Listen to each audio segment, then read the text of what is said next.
हरे कृष्णा। तो कल हमने जो 12वां अध्याय देखा था उसका नाम ही था भक्ति योग। और उसमें भगवान ने भक्ति के अलग अलग स्टेजेस बताई थी, है ना। अनन्य भक्ति सबसे ऊंची, है ना। अनन्य भक्ति जहां पर उदाहरण दिया गया है गोप लोगों का, गोप गोपियां ये जो थी ये अनन्य भक्त थी, दूसरा कुछ विचार ही नहीं मन में। हाँ, पूरी तरह से भगवान को समर्पित जीवन। तो ऐसे है अनन्य भक्त, पूरी तरह से मन में स्थित है भगवान। और फिर वो नहीं कर सकते तो भगवान बोलते कोई बात नहीं, अनन्य भक्ति नहीं कर सकते साधना भक्ति करो। साधना भक्ति में हमको क्या करना है? जो हमको हमारे गुरुवर्य या वैदिक शास्त्र हमको विधि विधान बतलाते हैं उनका पालन करना है। हाँ, तो उनका पालन करते करते जैसे हमारे गुरु हमको बताते हैं कि इस प्रकार से पूजा करो, इस प्रकार से भगवान को भोग चढ़ाओ, इस प्रकार से भगवान का श्रृंगार करो, ये सब हमको विधि विधानों का पालन करते जाना है। और फिर क्या होगा? विधि विधानों का पालन करते करते करते करते हमारे मन में उनके प्रति प्रेम उत्पन्न होगा। भगवान के प्रति प्रेम उत्पन्न होगा और इस प्रकार हम धीरे धीरे अनन्य भक्त बन सकते हैं। अगर विधि विधानों का भी पालन नहीं कर सकते, भगवान बोलते कोई बात नहीं, निष्काम कर्म योग कर लो। हाँ, यानी मेरे लिए कर्म करो पूरी तरह से। वो भी नहीं कर सकते तो सकाम कर्म करो, लेकिन उसके कर्म फल को मुझे समर्पित करो, है ना। तो सकाम कर्म वो भी नहीं कर सकते तो क्या करना है? तो करना है ध्यान। और वो भी नहीं होता तो ज्ञान अर्जित करो। इस प्रकार से भगवान ने अलग अलग स्टेजेस दी है। हाँ, तो ये नहीं कर सकते ये कर लो इस प्रकार से। और फिर अंत में 12वें अध्याय के अंतिम श्लोकों में भगवान ने भक्तों के गुणों का वर्णन किया है। और ये गुणों का वर्णन करके भगवान बोलते हैं ऐसे भक्त मुझे अत्यंत प्रिय है ना। वो प्रियाष्टकम जिसको बोलते हैं, अष्टक यानी 8 श्लोकों का समूह है जो 12वें अध्याय के अंतिम 8 श्लोक है, उसमें प्रियाष्टकम आता है। तो वहां पर सारे गुण ऐसे वर्णित है भगवान द्वारा कि जो भगवान को बहुत प्रिय है। ऐसा भक्त मुझे अत्यंत प्रिय है, ऐसे हर श्लोक के अंत में भगवान ने बोला है ना, प्रियाष्टकम के।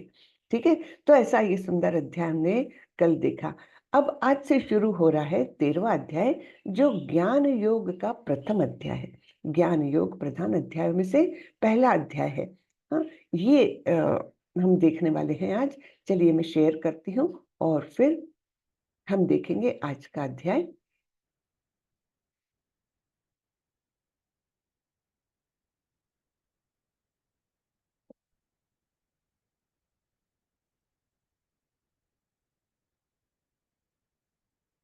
ओम नमो भगवते वासुदेवाय। ओम नमो भगवते वासुदेवाय। ओम नमो भगवते वासुदेवाय। ओम अज्ञानतिमिरान्धस्य ज्ञानाञ्जनशलाकया चक्षुरुन्मिलितं येन सॉरी तस्मै श्रीगुरवे नमः। श्रीचैतन्यमनोभीष्टं स्थापितं येन भूतले स्वयं रूपः कदा मह्यं ददाति स्वपदान्तिकम्। वन्देऽहं श्रीगुरो श्रीयुतपदकमलं श्रीगुरुन् वैष्णवांश्च श्रीरूपं साग्रजातं सहगण रघुनाथान्वितं तं सजीवं साद्वैतं सावधूतं परिजनसहितं कृष्णचैतन्यदेवं श्रीराधा कृष्णपादान् सहगण ललिता श्रीविशाखान्वितांश्च। हे कृष्ण करुणा सिंधु दीनबंधु जगतपते गोपेश गोपिका कांत श्री राधा कांत नमोस्तुते। तप्त कांचन गौरांगी राधे वृंदावनेश्वरी वृषभानुसुते देवी प्रणमामि हरिप्रिये। नमो विष्णुपदाय कृष्णपृष्ठाय भूतले श्रीमते भक्ति वेदांत स्वामी इति नामिने। नमस्ते सारस्वते देवे गौरवाणी प्रचारिणे निर्विशेषाय शून्यवादी पाश्चात्य देशतारिणी। जय श्री कृष्ण चैतन्य प्रभु नित्यानंदा, श्री अद्वैत गदाधर श्रीवासादि गौर भक्त वृंदा। हरे कृष्णा कृष्ण कृष्ण हरे हरे, हरे रामा राम राम हरे हरे, हरे कृष्णा कृष्ण कृष्ण हरे हरे, हरे रामा राम राम हरे हरे। हरे कृष्णा सभी को। हरे हरे कृष्णा। हरे कृष्ण। हरे कृष्ण हरे कृष्ण हरे कृष्णा। हरे कृष्ण। माता जी जी, धन्यवाद। हरे दंडवत प्रणाम प्रभु। तो यहाँ पर प्रभुपाद जी के शब्द कुछ पहले पढ़ लेते हैं, उसके बाद 13वां अध्याय शुरू करेंगे। तो यहाँ पर प्रभुपाद जी बोलते हैं, श्रीला प्रभुपाद की जय। अगर भक्ति ही परिणति यानी अंतिम चरण है, तो ज्ञान को अंतिम 6 अध्यायों में क्यों प्रस्तुत किया गया है ना? ये प्रश्न हमेशा आता है कि अगर आप बोलते हैं भक्ति योग सबसे अच्छा है, तो ज्ञान योग को अंतिम क्यों रखा गया? क्योंकि जनरली अंतिम जो हिस्सा होता है कोई भी किताब का, तो वो सबसे ज्यादा ज्ञान देने वाला, ये सर्वाधिक इम्पोर्टेंट होता है ना? लेकिन यहाँ पर ऐसा क्यों किया गया है? तो इसका कारण यह है कि सही मायने में पूर्ण भगवत गीता भक्ति ही है। प्रथम 6 अध्याय चर्चा करते हैं कि कैसे कार्य के माध्यम से भक्ति को प्राप्त किया जा सकता है। अंतिम 6 अध्याय ज्ञान के माध्यम से इसे प्राप्त करने का वर्णन है, और मध्य 6 अध्याय भक्ति की ही चर्चा करते हैं। इसके अलावा 12वें अध्याय में कृष्ण ने बताया है कि कैसे वह व्यक्तिगत रूप से अपने भक्तों को जन्म और मृत्यु से बचाते हैं, है ना? तेषाम अहम समुद्धरता मृत्यु संसार सागरात, इस प्रकार से बताया है भगवान ने, है ना? अंतिम 6 अध्याय भौतिक दुनिया से खुद को निकालने के लिए आवश्यक दार्शनिक ज्ञान प्रदान करते हैं। तो ये फिलोसॉफिकल नॉलेज जो है, ये हमको क्यों दिया जाता है? जिससे हम इस भौतिक दुनिया से अपने आप को अलग समझ सके कि ये भौतिक दुनिया अलग है, हम अलग है, हमारा अस्तित्व अलग है, और इस प्रकार हम भौतिक दुनिया के जंजाल से अपने आप को मुक्त कर सके। इसके लिए ये दार्शनिक ज्ञान दिया जा रहा है। ज्ञान माया से छुटकारा पाने में सहायता करती है और हमें कृष्ण की ओर आकर्षित करती है। ठीक है? तो जब माया से छूट जाएंगे तब कृष्ण की ओर आकर्षित होते हैं। और उल्टा, जब हम कृष्ण से मुंह फेर लेते हैं, तब हमको माया झपट लेती है ना? तो इस प्रकार ये दोनों बातें हैं, जहां कृष्ण है वहां माया नहीं, और जहां माया है वहां कृष्ण नहीं। कृष्ण वैसे सर्वत्र है, माया भी उनकी ही शक्ति है, लेकिन फिर भी कृष्ण अपने वास्तविक स्वरूप में हमको नहीं दिख सकते, हम नहीं समझ सकते उनको। ठीक है? तो इस प्रकार माया कुछ भिन्न नहीं है कृष्ण से, सब कुछ जो है वो कृष्ण ही है, लेकिन माया इस प्रकार से हमको घेर लेती है कि हम कृष्ण को नहीं पहचान सकते, नहीं जान सकते, उनके प्रति हमारे मन में प्रेम नहीं उत्पन्न होता है। हाँ, इसलिए जब हम भक्ति प्राप्त करने के लिए ज्ञान का उपयोग करते हैं, तो यह भक्ति का ही हिस्सा बन जाता है। ठीक है? तो इस ज्ञान का उपयोग अगर हम भक्ति में आगे बढ़ने के लिए करेंगे, तो निश्चित रूप से ये भी भक्ति का ही हिस्सा है। ठीक है? तो जिस प्रकार मैंने देखा है कि अगर कोई भक्ति योगी है, तो वो अपने आप ज्ञान योगी है, वो अपने आप कर्म योगी है। तो ये सब कैसे है? ये उसका ही समावेशक एक अंग बन जाते हैं, भक्ति का ही अंग बन जाते हैं। इसलिए ये ज्ञान हमको आवश्यक है कि हम इस भौतिक दुनिया से अपने आप को डिटैच कर सके, है ना? उससे अलग कर सके हम, और कृष्ण के साथ तब हमारे मन में प्रेम उत्पन्न होने लगेगा। तो आगे बढ़ते हैं। तो 13वें अध्याय का नाम है क्षेत्र क्षेत्रज्ञ विभाग योग, अर्थात प्रकृति, पुरुष तथा चेतना। इसके बारे में बहुत विस्तृत ज्ञान इसमें मिलने वाला है। 13वां अध्याय समझा जाता है कि सारे भगवत गीता में ये समझने के लिए सबसे डिफिकल्ट चैप्टर है। सबसे कठिन अध्याय है, इसलिए इसको योग्य गुरु के मार्गदर्शन से समझना चाहिए, ऐसे प्रभुपाद ने भी लिखा हुआ है। हाँ, ये ऐसा सामान्य अध्याय नहीं, इसको थोड़ा डीपली समझना होता है। तो देखेंगे ये लेवल 1 ही है ना। हम इसको प्राथमिक स्वरूप से समझेंगे। जैसे जैसे आप भक्ति में आगे बढ़ोगे, आपको इसकी डेप्थ धीरे धीरे पता लगेगी। ये नहीं कि आज ही आपको पूर्णतः ये समझ में आ जाए, कठिन है ये सब आज का अध्याय। ठीक है, तो अर्जुन का प्रश्न है, अर्जुन उवाच प्रकृतिं पुरुषं चैव क्षेत्रं क्षेत्रज्ञमेव च एतद्वेदितुम् इच्छामि ज्ञानं ज्ञेयं च केशव।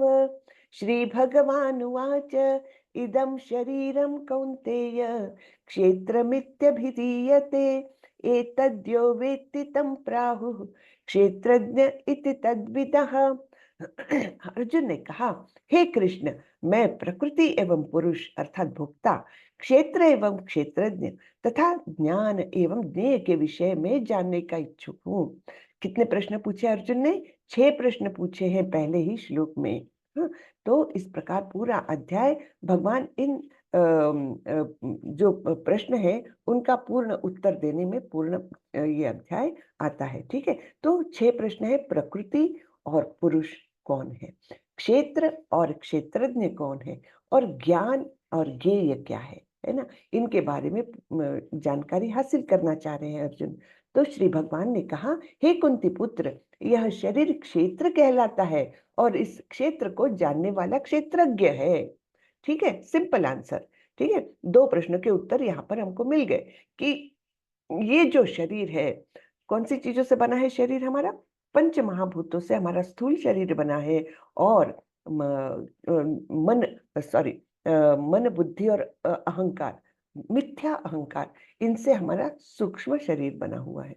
ठीक है, तो ये शरीर यानी क्षेत्र, और इस क्षेत्र को जानने वाला क्षेत्रज्ञ, सिंपल डेफिनेशन। ठीक है, तो इस प्रकार ये 6 प्रश्नों के उत्तर यहाँ पर दिए हुए हैं, हमने टेबल में समराइज किए हैं। तो प्रकृति क्या है? प्रकृति है ये भौतिक जगत जो हमको दिखाई देता है, नदी, पेड़ पौधे, जमीन, है ना, आग, ये सब कुछ क्या है? ये प्रकृति है। फिर पुरुष क्या है? जो आनंद भोगता है, द एंजॉयर, भोक्ता, वो पुरुष कहलाता है ना। अब हमने 5वें अध्याय में एक श्लोक मैंने बताया था आप लोगों को कि आप कंठस्थ कर लीजिए इसको, बहुत महत्वपूर्ण श्लोक है। तो वो श्लोक था, भोक्तारम यज्ञ तपसाम सर्वलोक महेश्वरम सुहृदम सर्वभूतानाम ज्ञात्वा माम शांति मृच्छति, है ना। शांति का सूत्र जो था वो हमने 5वें अध्याय का अंतिम श्लोक देखा था। तो वहां पर जो भोक्ता है, यानी भगवान ने बोला है कि सभी चीजों का भोक्ता मैं ही हूँ, तो भोक्ता यानी पुरुष। तो यहाँ पर पुरुष का वो बताया है कि जो आनंद भोगता है प्रकृति का, वो पुरुष। ठीक है, फिर क्षेत्र यानी क्या? क्षेत्र यानी ये शरीर। अभी दूसरे ही श्लोक में भगवान ने क्लियर किया है, क्षेत्र यानी ये शरीर, इदम शरीरम कौन्तेय क्षेत्रमित्यभिधीयते। तो क्षेत्र यानी शरीर। क्षेत्रज्ञ कौन है? क्षेत्र को जानने वाला, क्षेत्र के ज्ञाता, जो शरीर में आत्मा, सुपर सोल, सभी निकायों को जानता है। हाँ, तो ऐसा ये सुपर सोल यानी परमात्मा। ठीक है, 2 ज्ञाता हुए अब शरीर के। हाँ, शरीर को जानने वाले 2 ज्ञाता कौन से? एक आत्मा और दूसरा परमात्मा। ठीक है ना, दोनों हमारे शरीर के अंदर स्थित है और दोनों हमारे शरीर को जानते हैं। सिंपल है ना। ठीक है, अभी तक हमने देखा पुरुष, प्रकृति यानी भौतिक प्रकृति जो हमें दिखाई देती है, महसूस होती है, हवा भी है उसमें, अग्नि, जल, वायु, सब कुछ। हाँ, और फिर पुरुष यानी भोक्ता, जो इसका आनंद लेता है, इस प्रकृति का, प्रकृति का विदोहन करने वाला, वो भोक्ता या पुरुष कहलाता है। फिर क्षेत्र क्या है? हमारा शरीर। क्षेत्रज्ञ क्या है? इसको, इस क्षेत्र को जानने वाला, वो 2 है, एक तो हमारी आत्मा और दूसरा परमात्मा, जो हमारे आत्मा के साथ ही निकट ही बैठा हुआ है। हाँ, फिर ज्ञान, ज्ञान क्या है? क्षेत्र और क्षेत्रज्ञ को समझना। हाँ, इसको ज्ञान कहा गया है। बाकी ज्ञान नहीं है जो हम ज्ञान समझते हैं, फिजिक्स, केमिस्ट्री, बायोलॉजी। तो यहाँ पर भगवान तो नकार रहे हैं। भगवान बोल रहे हैं ज्ञान वही है जो क्षेत्र और क्षेत्रज्ञ के बारे में जानकारी है, उसी को हम ज्ञान कहते हैं। ठीक है। और ज्ञेयम क्या है, यानी ज्ञान का लक्ष्य क्या है, किसको जानना है, तो परमात्मा को जानना है। ज्ञान का अंतिम लक्ष्य है परमात्मा को जानना। ठीक है। क्षेत्रज्ञं चापि मां विद्धि सर्वक्षेत्रेषु भारत, क्षेत्र क्षेत्रज्ञयोर्ज्ञानम् यत्तज्ज्ञानं मतं मम। हे अर्जुन, आपको समझना चाहिए कि मैं भी सभी शरीरों का ज्ञाता हूँ, और इस शरीर और उसके ज्ञाता को समझने को ज्ञान कहा गया है। यही मेरी राय है। तो यानी केवल आत्मा ही नहीं, मैं परमात्मा स्वरूप में हूँ और मैं सभी शरीरों को जानता हूँ। केवल तुम्हारे नहीं, सभी शरीरों को जानता हूँ, क्योंकि सभी शरीरों के अंदर परमात्मा स्वरूप में भगवान स्थित है, तो वो सभी शरीरों को जानते हैं। तो यहाँ पर जैसे बताया गया है, 3 अवस्थाएं होती है हमारे इसकी जीवन की। कौन सी? एक तो जागृत अवस्था, जिसमें हम कार्य करते हैं, ऑफिस जाते हैं, ऑफिस का कार्य करते हैं, घर में काम करते हैं, है ना। जागृत अवस्था में रहते हैं, उस समय हमको पता है हम क्या कर रहे हैं। फिर दूसरी रहती है, जब हम सो जाते हैं तो स्वप्न अवस्था आती है ना। स्वप्न में हम क्या क्या करते हैं, कभी हमारी लॉटरी लगती है, कभी हमको शेर खा जाता है ना। कभी हम जंगल में अनजान जगह पर एकदम भटक रहे हैं, रास्ता नहीं मिल रहा है। और कभी कभी हम ट्रेन पकड़ने जा रहे हैं और ट्रेन छूट गई। अजीब अजीब तरीके के सपने आते हैं हमको, है ना। तो इस प्रकार की ये जो स्वप्नावस्था है, वो ये दूसरी अवस्था। और एक अवस्था है जिसको सुषुप्ति कहा गया है। सुषुप्ति यानी डीप स्लीप, एकदम जिसमें सपने भी नहीं आते, एकदम शांत अवस्था में मनुष्य सोता है। तो हम देखते हैं कि ये तो हमारे शरीर की, मन की अवस्थाएं हैं 3, लेकिन जो आत्मा और परमात्मा है, वो इन तीनों भी अवस्थाओं में उसी स्वरूप में एक ही प्रकार से कार्यरत रहता है।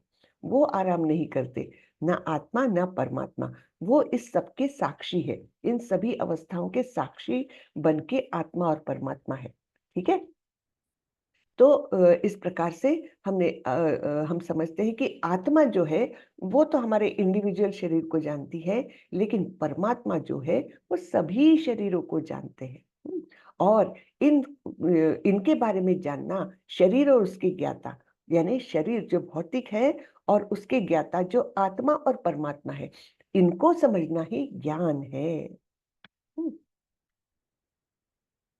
तो जैसे यहाँ पर उदाहरण दिया गया है, ये एक क्षेत्र किसको कहते हैं, हम भौतिक जगत में हम क्षेत्र कहते हैं किसी फील्ड को, है ना, फील्ड, खेत, हाँ, उसको हम क्षेत्र कहते हैं, एरिया कुछ, है ना। तो जो मालिक होता है उस खेत का, तो वो अपने खेत के बारे में सब कुछ जानता है, कि कैसे उस साइड में आम का पेड़ है, इस साइड में गुआवा के पेड़ है, और बीच में मैंने सरसों लगाया है, गेहूं लगाया है इतने एरिया में। वो अपने खेत के बारे में सब कुछ जानता है, कुआं कहाँ स्थित है ना, सब कुछ जानता है अपने खेत के बारे में। लेकिन एक और है जो सब कुछ जानता है, वो कौन है, गवर्नमेंट रिकॉर्ड्स, है ना। तो गवर्नमेंट को सब कुछ पता होता है कि आपके खेत में क्या है, और पूर्ण सभी गांव वालों के खेतों में कहाँ कहाँ क्या क्या लगा हुआ है, ये सब जानकारी गवर्नमेंट के पास है। तो उसी प्रकार ये आत्मा यानी वो उस किसको किसान को कहा गया है ना, जो अपने ही क्षेत्र के बारे में जानता है। लेकिन परमात्मा कौन है, गवर्नमेंट के समान उसको सभी क्षेत्रों के बारे में ज्ञान है। तो ये एक उदाहरण दिया है। आगे बढ़ते हैं। विभिन्न वैदिक ग्रंथों में विभिन्न ऋषियों ने कार्यकलापों के क्षेत्र तथा उन कार्यकलापों के ज्ञाता के ज्ञान का वर्णन किया है। इसे विशेष रूप से वेदांत सूत्र में कार्य कारण के समस्त तर्क समेत प्रस्तुत किया गया है। तो ऐसे अलग अलग ग्रंथ हैं जिसमें एक क्षेत्र और क्षेत्रज्ञ, इनके कार्यकलापों के बारे में बताया गया है, और इसको कार्य और कारण, है ना, कोई भी कार्य होता है तो उसके पीछे एक कारण होता है। तो इसके तर्कों के साथ वेदांत सूत्र में खास करके बताया गया है। वेदांत सूत्र भी किसने लिखा है, वेदव्यास मुनि ने लिखा है ना। तो यहाँ पर प्रभुपाद जी के कुछ शब्द आते हैं। भगवान की शक्ति का प्राकट्य अन्नमय रूप में होता है, जिसका अर्थ है अस्तित्व के लिए अन्न पर निर्भरता। यह ब्रह्म की भौतिकतावादी अनुभूति है, ठीक है, एकदम लोएस्ट, कि अन्न पर जीव आश्रित है। तो ये हम भी है, यानी मनुष्य भी है और सारे पशु पक्षी भी है। तो सबसे लोएस्ट ये अनुभूति है, भौतिकतावादी अनुभूति, अन्नमय। फिर उसके ऊपर जब स्थिति आती है तो अन्न में परम सत्य की अनुभूति करने के पश्चात फिर प्राणमय रूप में मनुष्य सजीव लक्षणों या जीवन रूपों में परम सत्य की अनुभूति करता है ना। तब क्या है कि हाँ, मेरे शरीर में हलचल हो रही है, मेरा शरीर हिल डुल सकता है, मेरी आंखें बंद और खुल सकती है ना, मुझे भूख लगती है। ये सब सजीव लक्षणों की जब अनुभूति करता है तब इसको बोलते हैं प्राणमय रूप। तीसरी स्टेज आती है ज्ञानमय रूप। तो पहली है अन्नमय, फिर प्राणमय, अब ज्ञानमय। ज्ञानमय में क्या होता है कि यह अनुभूति सजीव लक्षणों से आगे बढ़कर चिंतन, अनुभव तथा आकांक्षा यानी इच्छाएं वहां तक पहुंचती है। हाँ, कुछ चिंतन होता है, कुछ मेमोरीज है, उसके आधार पर हम अनुभव ग्रहण करते हैं और हमारी इच्छाएं निर्माण होती है। तो ये सब क्या है, ये ज्ञानमय कोश बोलते हैं, सॉरी। हाँ, और फिर ये हो गया, उसके पार क्या है, तब ब्रह्म की उच्चतर अनुभूति होती है जिसे विज्ञानमय रूप कहते हैं। हाँ, ज्ञान के बाद आया विज्ञानमय रूप, जिससे जीव के मन तथा जीवन के लक्षणों को जीव से भिन्न समझा जाता है। यानी क्या कि आत्मा अलग है, मैं कुछ अलग हूं और मेरा शरीर अलग है, इस प्रकार की अनुभूति वो होती है। हाँ, जीव के मन तथा जीवन के लक्षणों को जीव से भिन्न समझा जाता है। मैं कुछ अलग हूँ, यानी आत्मा, है ना, और मेरा शरीर और ये मन की अंतक्रिया, ये सब कुछ अलग है? ये हुआ विज्ञान में। उसके पश्चात परम अवस्था आती है जो आनंदमय है, अर्थात सर्व आनंदमय प्रकृति की अनुभूति है। इस प्रकार से ब्रह्म अनुभूति की 5 अवस्था है जिन्हें ब्रह्म पुच्छम कहा जाता है। इनमें से प्रथम 3 अन्नमय, प्राणमय तथा ज्ञानमय अवस्थाएं जीवों के कार्यकलापों के क्षेत्र से संबंधित है। परमेश्वर इन कार्यकलापों के क्षेत्र से परे है और आनंदमय है। ठीक है ना। तो ये ब्रह्म पुच्छम यानी 5 कोश है या 5 स्थितियां हैं जहां पर हम अलग अलग स्थिति में अनुभव करते हैं, अलग अलग। तो पहला है अन्नमय, जो हमने देखा, जीव के अन्न पर निर्भरता। उसके बाद प्राणमय, उसके बाद ज्ञानमय। ज्ञानमय में हम क्या करते हैं, चिंतन, अनुभव, आकांक्षा, है ना। तो यहाँ तक कि ये तीनों स्टेजेस तो हम में भी है और पशु पक्षियों में भी है। जैसे कुत्ता याद रखता है अनुभव के आधार पर कि पिछली बार ये व्यक्ति आया था, इसने मुझे खाना दिया था, है ना, कुछ दिया था खाने के लिए। तो 10 दिन बाद भी आप जाते हैं तब भी वो अनुभव के आधार पर वो याद रखता है और फिर आगे बड़े प्रेम से पूंछ हिलाते हुए आता है। तो ये तीनों स्थितियां तो प्राणी में भी है और हम में भी है। इसके ऊपर की जो है विज्ञान में, कि हमारे शरीर को, हमारे मन को हमसे भिन्न समझना, ये विज्ञानमय कोश कहा जाता है। और इससे भी ऊपर है ज्ञानमय कोश, सॉरी, आनंदमय कोश। ज्ञानमय तो हो गया नीचे, ज्ञानमय के बाद विज्ञानमय और उसके बाद आनंदमय कोश। ठीक है, तो ये 5 अवस्था है जीवन के अभिव्यक्ति की। अब ये आता है, इसमें देखिए काफी जानकारी है। पंच महाभूत, अहंकार, बुद्धि, अव्यक्त यानी तीनों गुणों की अप्रकट अवस्था, 10 इंद्रियों तथा मन, 5 इंद्रिय विषय, इच्छा, द्वेष, सुख दुख, संगात, जीवन के लक्षण तथा धैर्य, इन सब को संक्षेप में कर्म का क्षेत्र तथा उनकी अंतःक्रियाएं, विकार कहा गया है। तो पंच महाभूत हमको पता है कौन से, अग्नि, जल, वायु, पृथ्वी, आकाश। फिर अहंकार यानी मैं हूं की भावना। अब अहंकार मिथ्या भी हो सकता है और सच्चा भी हो सकता है। मिथ्या अहंकार तब होता है जब हम देहात्म बुद्धि में जीते हैं, यानी मैं यानी मेरा देह, ये जब अस्तित्व को समझते हम, तब वो मिथ्या अहंकार कहलाता है। और जब हम अपने असली स्वरूप को समझते हैं कि मैं इस शरीर से भिन्न हूं और मेरा स्वरूप जो है वो शाश्वत है और मैं भगवान का अंश हूँ और उनका नित्य दास हूँ। इस प्रकार का हमारा जो वास्तविक स्वरूप है उसको समझते हैं, तब वो सच्चा अहंकार कहलाता है। फिर बुद्धि, है ना, हमने देखा था सूक्ष्म शरीर में क्या क्या है, अहंकार, मन, बुद्धि, ठीक है। फिर अव्यक्त 3 गुण, यानी जो सत्वगुण, रजोगुण, तमोगुण है, उनकी अव्यक्त अवस्था, छुपे हुए हैं वो, हाँ। और 10 इंद्रिया तथा मन, मन को जानबूझकर इंद्रियों के साथ रखा है, देखिए। नहीं तो हम सूक्ष्म शरीर में मन, बुद्धि, अहंकार कहते हैं, लेकिन यहाँ पर जानबूझकर इंद्रियों के साथ मन को रखा है, क्योंकि मन के आजू बाजू में ही संपुंजित होता है इंद्रियों का कार्य, है ना। तो इसलिए 10 इंद्रिया तथा मन। फिर 5 इंद्रिय विषय, है ना, जैसे जो 5 कर्मेंद्रिय है, सॉरी ज्ञानेंद्रिय है, उनको 5 इंद्रिय विषय खींचते रहते हैं। कैसे कि कानों को चाहिए अच्छा साउंड, जीभ को चाहिए अच्छा खाना, है ना। इस प्रकार से जो इंद्रिय विषय है वो हमारी 5 ज्ञानेंद्रियों को खींचते रहते हैं। फिर इच्छा, द्वेष, सुख और दुख, इनका समूह, ये सब मन की अंतक्रियाएं हैं, ठीक है ना। तो ये फिर जीवन के लक्षण, है ना, चेतना, जीवन का लक्षण क्या है, इस शरीर में चेतना है, तो वो चेतना तथा धैर्य, इन सबको संक्षेप में कर्म का क्षेत्र तथा उनकी अंतक्रियाएं, उनके अंदरूनी विकार कहा गया है। तो ये सारी जानकारी हमको मिल रही है कि किस प्रकार हमारा ये क्षेत्र है, और फिर क्षेत्र के कैसा रहेगा ये हम देखेंगे। अब ये जो 5 श्लोक आ रहे हैं, तो इनको कहा गया है मुक्ति की विधि या ज्ञान, हाँ, ज्ञान की विधि या मुक्ति की विधि कहा गया है। जब ये ज्ञान हम प्राप्त करेंगे तब मुक्ति की ओर जाते हैं।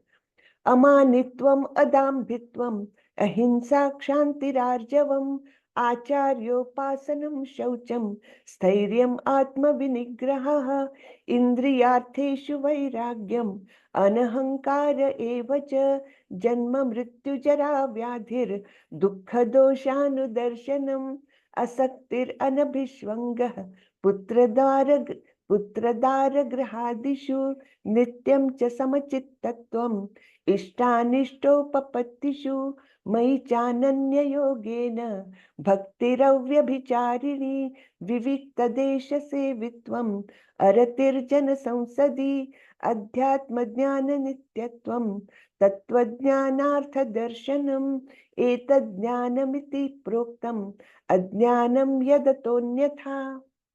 ठीक है। तो अब ये इतने सारी बातें बताई है, हाँ। इसमें क्या अंतिम उसमें क्या आता है अंतिम लाइन में, कि यही ज्ञान है, अन्यथा इसके व्यतिरिक्त जो कुछ भी है वो अज्ञान है, ऐसे भगवान बोल रहे हैं। ठीक है। तो ये है ज्ञान की प्रक्रिया या मुक्ति की विधि। तो इसको पढ़ते हैं हम।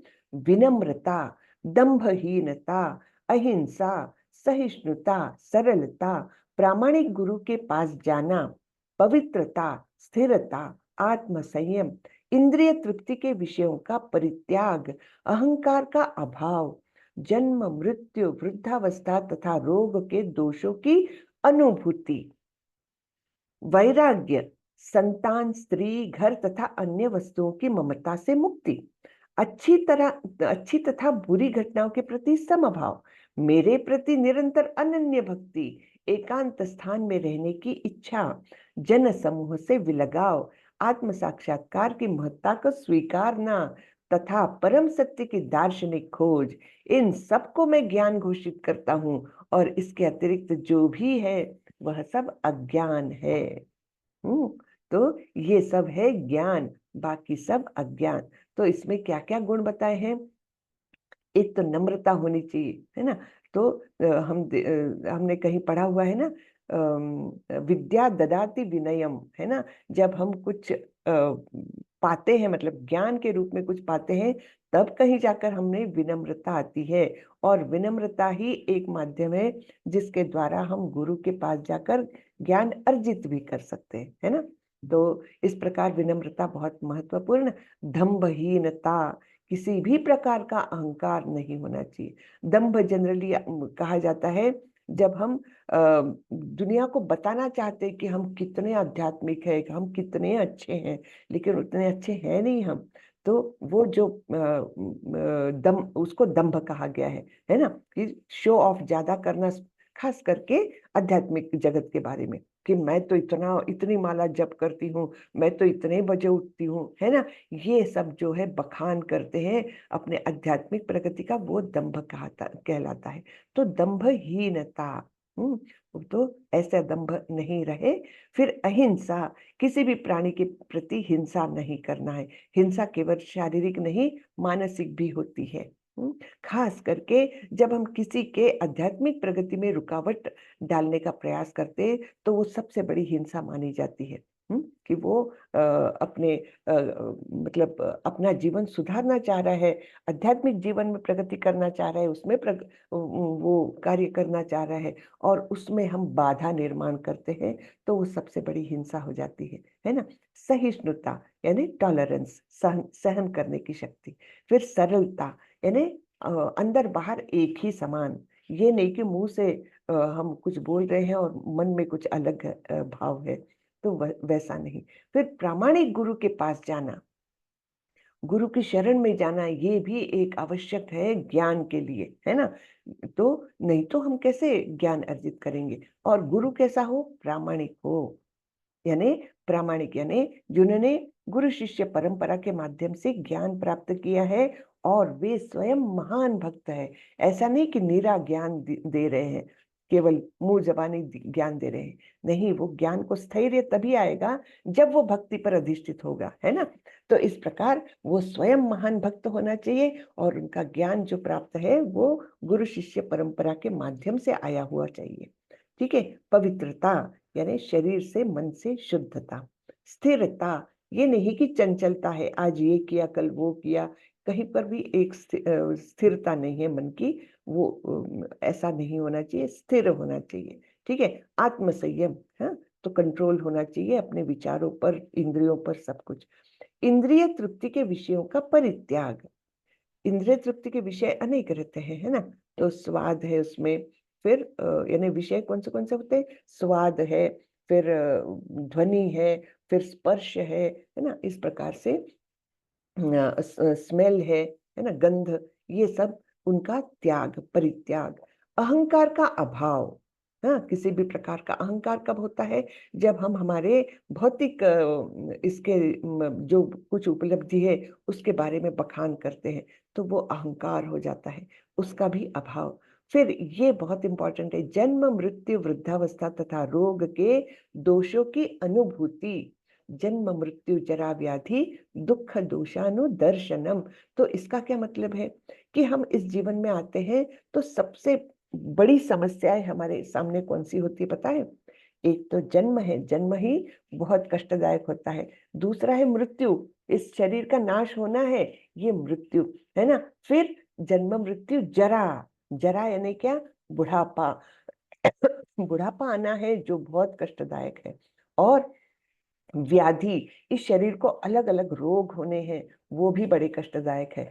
तो ये जो शरीर है हमारा, ये हमारा यानी ये जो भौतिक जगत है जिसके कारण हमको ये भौतिक शरीर मिला है, ये क्या है?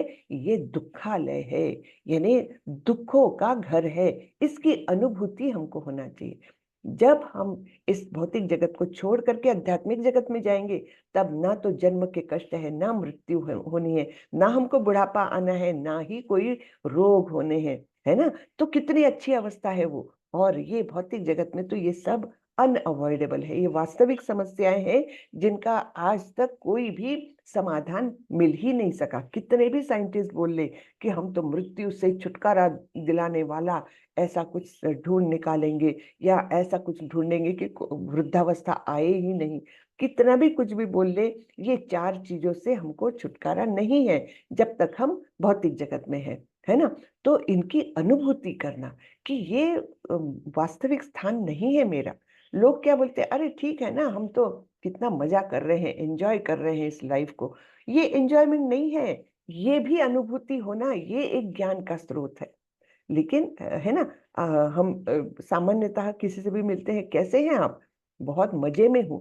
क्या मजा कर रहे हैं, तो मैं पिछले महीने इधर गया था, मैंने वो खाया, मैंने वो पिया, ये सब में कितना मर्यादित, यानी केवल ये शरीर के इंद्रियों की तृप्ति के लिए जो बहुत ही क्षणिक है सुख, उसको सुख मान रहे हैं।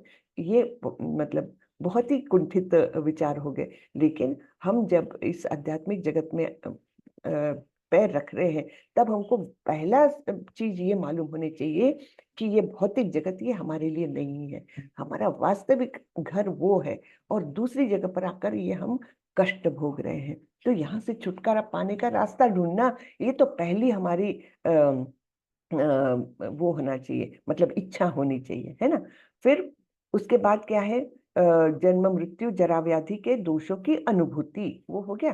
फिर वैराग्य यानी अनासक्ति, कि ये तो मेरा है ही नहीं, ये बहुत टेम्पररी है ना। जो कुछ मेरा मेरा मैं कह रहा हूँ कि मेरा घर, मेरा परिवार, ये सब बहुत क्षणिक है।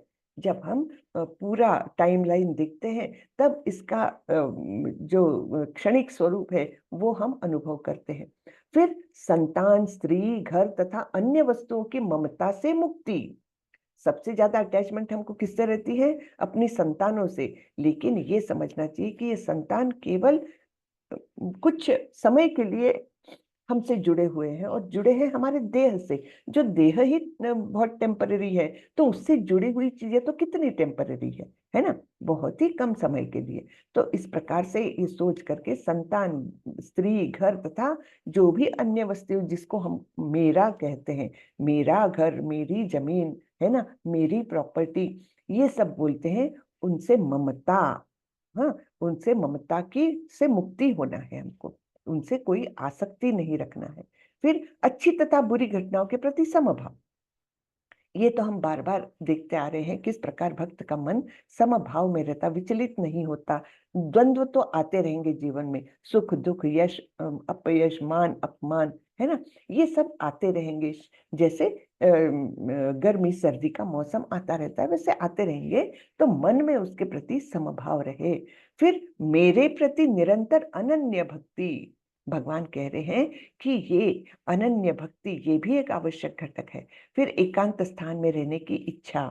एकांत यानी ऐसा नहीं कि जंगल में जाकर रहे, एकांत स्थान का मतलब है भौतिक चर्चा जहाँ पर हो रही हो, भौतिक लोग जो पूरी तरह से मतलब इंद्रियों से अपना इंद्रिय विषयों से लिप्त है, ऐसे लोगों के साथ ना रहने की इच्छा।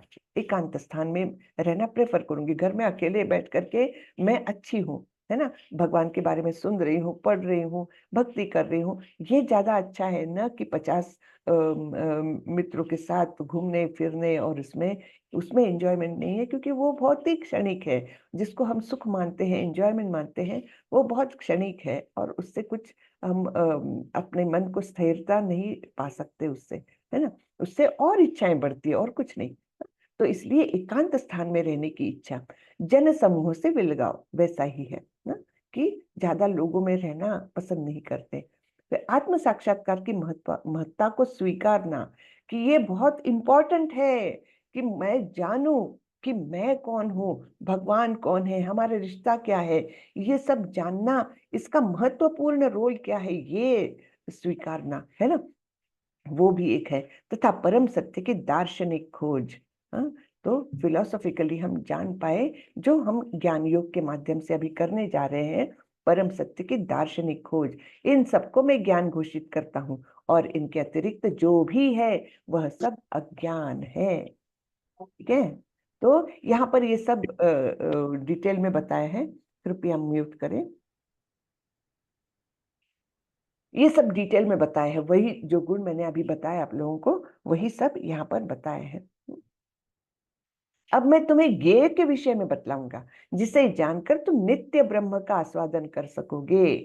ठीक है, जानने योग्य क्या है, ज्ञेय यानी क्या, जानने योग्य क्या है, वो मैं तुम्हें बताऊंगा, और जिसको जान करके तुम नित्य ब्रह्म का आस्वादन करोगे। यह ब्रह्म या आत्मा जो अनादि है और मेरे अधीन है, इस भौतिक जगत के कार्यकरण से परे स्थित है।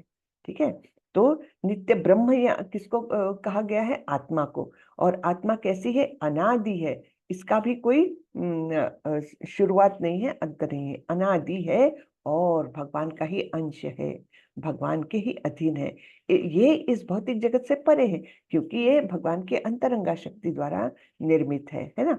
तो इस भौतिक जगत में जो भी कार्यकलाप हो रहे हैं, इनसे इस आत्मा, ये आत्मा जो है वो उससे परे है।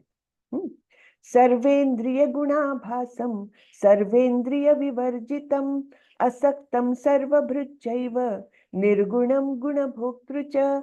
परमात्मा समस्त इंद्रियों के मूल स्रोत है, फिर भी वे इंद्रियों से रहित है। वे समस्त जीवों के पालन करता होकर भी अनासक्त है। वे प्रकृति के गुणों के परे हैं, फिर भी वे भौतिक प्रकृति के समस्त गुणों के स्वामी हैं। तो ये सब विरुद्ध बातें बताई है भगवान के बारे में, है ना। ये विरुद्ध बातें केवल भगवान में हो सकती है, बाकी किसी में नहीं। हम ऐसा हमारे बारे में सोचकर देखो, हम ऐसा नहीं कर सकते, है ना। तो यहाँ पर क्या बताया, सभी इंद्रियों के मूल स्रोत है भगवान, फिर भी वे इंद्रियों से रहित है। अगर ओरिजिनेट हो रहा है कुछ, हरे कृष्णा, कृपा करके म्यूट करिए। हाँ, तो जब कोई चीज किसी से उद्भूत होती है तो उनमें तो वो चीज चाहिए ही, है ना। ये तो हम समझ सकते हैं। जैसे नल में अगर पानी आ रहा है, पानी का स्रोत अगर नदी है, तो नदी में पानी होगा तभी तो आएगा नल में हमारे, है ना। लेकिन यहाँ पर क्या बोल रहे हैं, यहाँ पर बोल रहे हैं कि मैं इंद्रियों का मूल स्रोत हूँ, फिर भी मैं इंद्रियों से रहित हूँ। यानी क्या, यानी ऐसा क्यों बोल रहे हैं। तो ये सब इंद्रिय जो है वो हमारी भौतिक इंद्रियां है हमारी, लेकिन भगवान की इंद्रिय जो है वो आध्यात्मिक है ना। तो इसलिए भगवान बोलते मैं भौतिक इंद्रियों से रहित हूँ, ठीक है। वे समस्त जीवों के पालन करता होकर भी अनासक्त है। हम किसी जीव के पालन करता अगर होते हैं, एक कुत्ता भी रख लेते हैं, हम कुत्ते को पाल रहे हैं, हम बोलते हैं ना, लेकिन तब हम उसके प्रति कितने आसक्त हो जाते हैं। लेकिन भगवान तो सभी जीवों के पालन करता है, फिर भी किसी से भी अटैच्ड नहीं है, अनासक्त है। वे प्रकृति के गुणों के परे हैं, फिर भी वे भौतिक प्रकृति के समस्त गुणों के स्वामी हैं। हाँ, वे गुणों से परे हैं, लेकिन वो कंट्रोलर है सभी गुणों के। इस प्रकार के ये परमात्मा के बारे में या भगवान के बारे में ये जानकारी हमें मिल रही है। परम सत्य समस्त जीवों, चाहे वो चर हो चाहे अचर, उसके बाहर तथा भीतर दोनों जगह स्थित है। अब हम अपना अगर कल्पना कर ले, तो मैं अगर इस कमरे में हूं तो निश्चित रूप से मैं बाहर के कमरे में नहीं हूं। लेकिन भगवान बोल रहे हैं मैं सभी जीवों के, चाहे वो जीव चलने वाले हो जैसे पशु पक्षी मनुष्य, या अचर हो जैसे पेड़ पौधे, कोई भी जीव हो, तो जीव के अंदर भी हूँ बाहर भी हूँ। हाँ, मैं वे भौतिक इंद्रियों के द्वारा जानने या देखने से परे हैं, हम नहीं देख सकते। हम वही बोलते हैं ना लोग बाग, कि मैं जो देखता हूँ उसी पर विश्वास करता हूँ, भगवान नहीं दिखते इसलिए मैं भगवान पर विश्वास नहीं करता। मत करो विश्वास, लेकिन वो है। और वो हमको क्यों नहीं दिखते हैं, क्यों हम नहीं समझ सकते, क्योंकि हमारी इंद्रियों का कार्य बहुत ही मर्यादित स्वरूप का है। उससे हम देख ही नहीं सकते, समझ भी नहीं सकते, क्योंकि बुद्धि भी हमारी भौतिक ही है, बिल्कुल लिमिटेड है। ये सब अचिंत्य है। हाँ, केवल भक्ति के माध्यम से हम उनको जान समझ सकते हैं, है ना। यद्यपि वे अत्यंत दूर रहते हैं, किंतु हम सबों के निकट भी है, है ना। वे हमेशा, उनका नित्यवास कहाँ है, गोलोक वृंदावन में है। और फिर भी जो गोलोक वृंदावन जो हमारे ब्रह्मांड के कितना कितना दूर है पता नहीं। हमने तो अभी तक इस ब्रह्मांड को ही नहीं उसका नाप तोल कर सके हैं हमारे वैज्ञानिक, है ना। चांद पर जाते जाते ही हाँफने लग गए हम। तो फिर पूरा ब्रह्मांड हमारा कितना बड़ा है, 14 प्लानिटरी सिस्टम्स है, अनंत। और प्लानिटरी सिस्टम्स यानी हर जगह पर कितने कितने प्लैनेट्स है, न्यूमरस प्लैनेट्स है, जिनको अभी तक काउंट भी नहीं निकाल पड़े। तो इतना तो हमारा ब्रह्मांड ही है, ऐसे अनंत ब्रह्मांड है। और इन सबसे परे भगवान का वैकुंठ, और उसके परे भी गोलोक वृंदावन है। तो इतने दूर रहते हैं, फिर भी हम सबों के निकट है ना। परम सत्य समस्त जीवों के बाहर, ये अभी पढ़ चुके, वही है, रिपीट हो रहा है ये। चर तथा अचर के बाहर तथा भीतर स्थित है। सूक्ष्म होने के कारण वे भौतिक इंद्रियों के द्वारा जानने या देखने से परे हैं। यद्यपि वे अत्यंत दूर रहते हैं, किंतु हम सबों के निकट भी है। तो इस प्रकार से देखिए इस चित्र में बताया गया है किस किस प्रकार से वो भ्रूण गर्भावस्था में जैसे ही गर्भावस्था में वो आ जाता है और थोड़ी सी उसका वो भौतिक जो है वो डेवलप हो जाता है, उसके बाद तुरंत ही जैसे चेतना आती है उसके शरीर में, तब से परमात्मा हमारा साथ दे रहे हैं। तब से साथ में ही है और वो हमेशा साथ रहते हैं। ठीक है, वे समस्त प्रकाशमान वस्तुओं के प्रकाश स्तोत्र है। वे भौतिक अंधकार से परे और अगोचर है। वे ज्ञान है, ज्ञेय है और ज्ञान के लक्ष्य भी है। वे सबके हृदय में स्थित है। तो ये सब परमात्मा का वर्णन हो रहा है ना, कि सभी प्रकाशमान वस्तुओं के प्रकाश स्रोत है।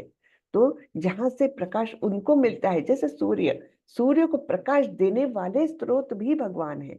वे भौतिक अंधकार से परे हैं। और वे ज्ञान है, ये वही ज्ञान है जो हमको जानना है, ज्ञेय है, जानने योग्य है और ज्ञान का लक्ष्य भी है। और ऐसे ये परमात्मा सभी के हृदय में स्थित है।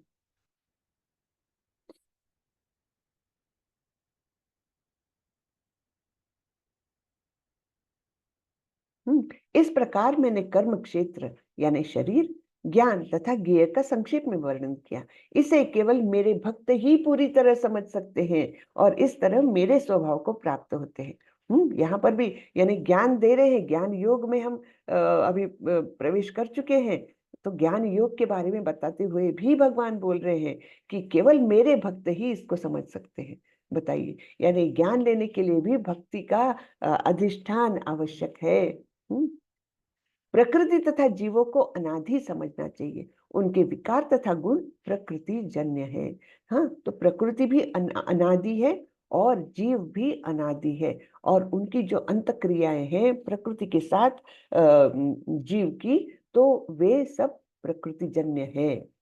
ठीक है, गुण कौन से? सतोगुण। उस जीव में कौन से गुण है? सतोगुण से प्रभावित है, रजोगुण से है, तमोगुण से है वो भी। और उसके जो अंत विकार अंत क्रियाएं हैं जो हमने पिछले श्लोकों में देखी है, वो सब कुछ प्रकृति के कारण है।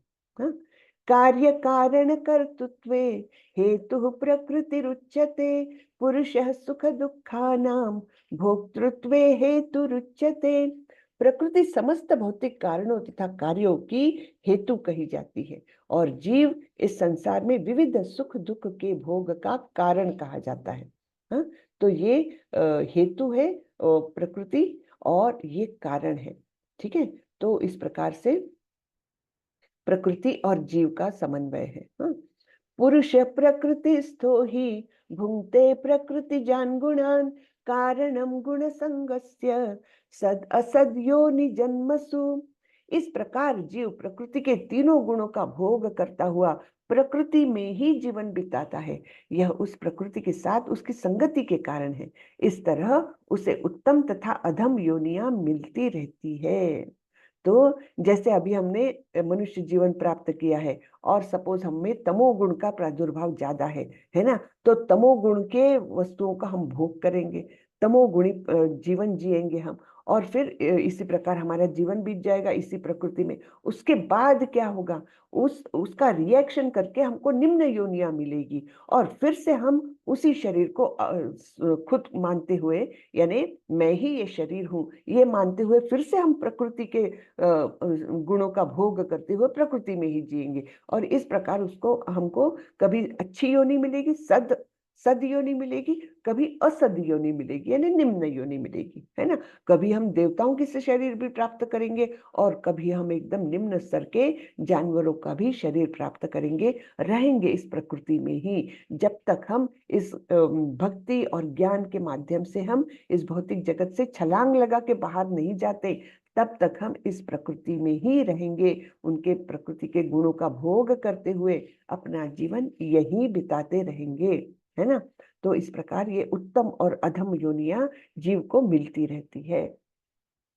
ये बड़ा सुंदर श्लोक है। उपद्रष्टानुमंता च भर्ता भोक्ता महेश्वरः परमात्मेति चाप्युक्तो देहेस्मिन् पुरुषः परः। तो भी इस शरीर में एक दिव्य भोक्ता है, यानी पिछले श्लोक में हमने देखा कि किस प्रकार वो प्रकृति में ही भोग करता हुआ जीवन बिताता है, लेकिन भगवान बोल रहे इसके अलावा भी एक दिव्य भोक्ता है। जो ईश्वर है, परम स्वामी है और साक्षी तथा अनुमति देने वाले के रूप में विद्यमान है और जो परमात्मा कहलाता है। तो ये यानी जीव जो आत्मा स्वरूप में इस देह को भोग रही है, इस प्रकृति को भोग रही है, उसके साथ ही साथ परमात्मा भी बैठे हैं जो ईश्वर है, यानी कंट्रोलर है, परम स्वामी है। और उनका कार्य क्या चल रहा है वहां पर बैठकर? वो एक तो विटनेस है, सभी चीजों के विटनेस। तुम्हारे मन में ये विचार चल रहा है, तुम्हारी ये इच्छा है, तुम्हारे कर्म ऐसे हैं, सब कुछ वो देख रहे हैं। हाँ, साक्षी, विटनेस। हमको लगता है कि हमको अभी कोई नहीं देख रहा, हम चोरी से ये कर लेते कार्य, लेकिन भगवान स्वयं साक्षी है हर चीजों के। हाँ, और तो और बहुत सारे उनके साक्षी हमारे आजू बाजू में है। कौन से? ये सब वायु है ना, जल है, पृथ्वी है, ये सब उनके ही तो है एजेंट्स। तो हम कभी भी एक क्षण को भी ना सोचे कि ये अभी तो मैं अकेला हूँ, चलो ये काम कर लेता हूँ, मुझे कोई नहीं देख रहा। बहुत सारे लोग देख रहे हैं, सबसे मेन तो परमात्मा देख रहे हैं, खुद बोल रहे हैं मैं साक्षी हूँ हर चीज का। हाँ, और दूसरे अनुमति देने वाले के रूप में एक बना था।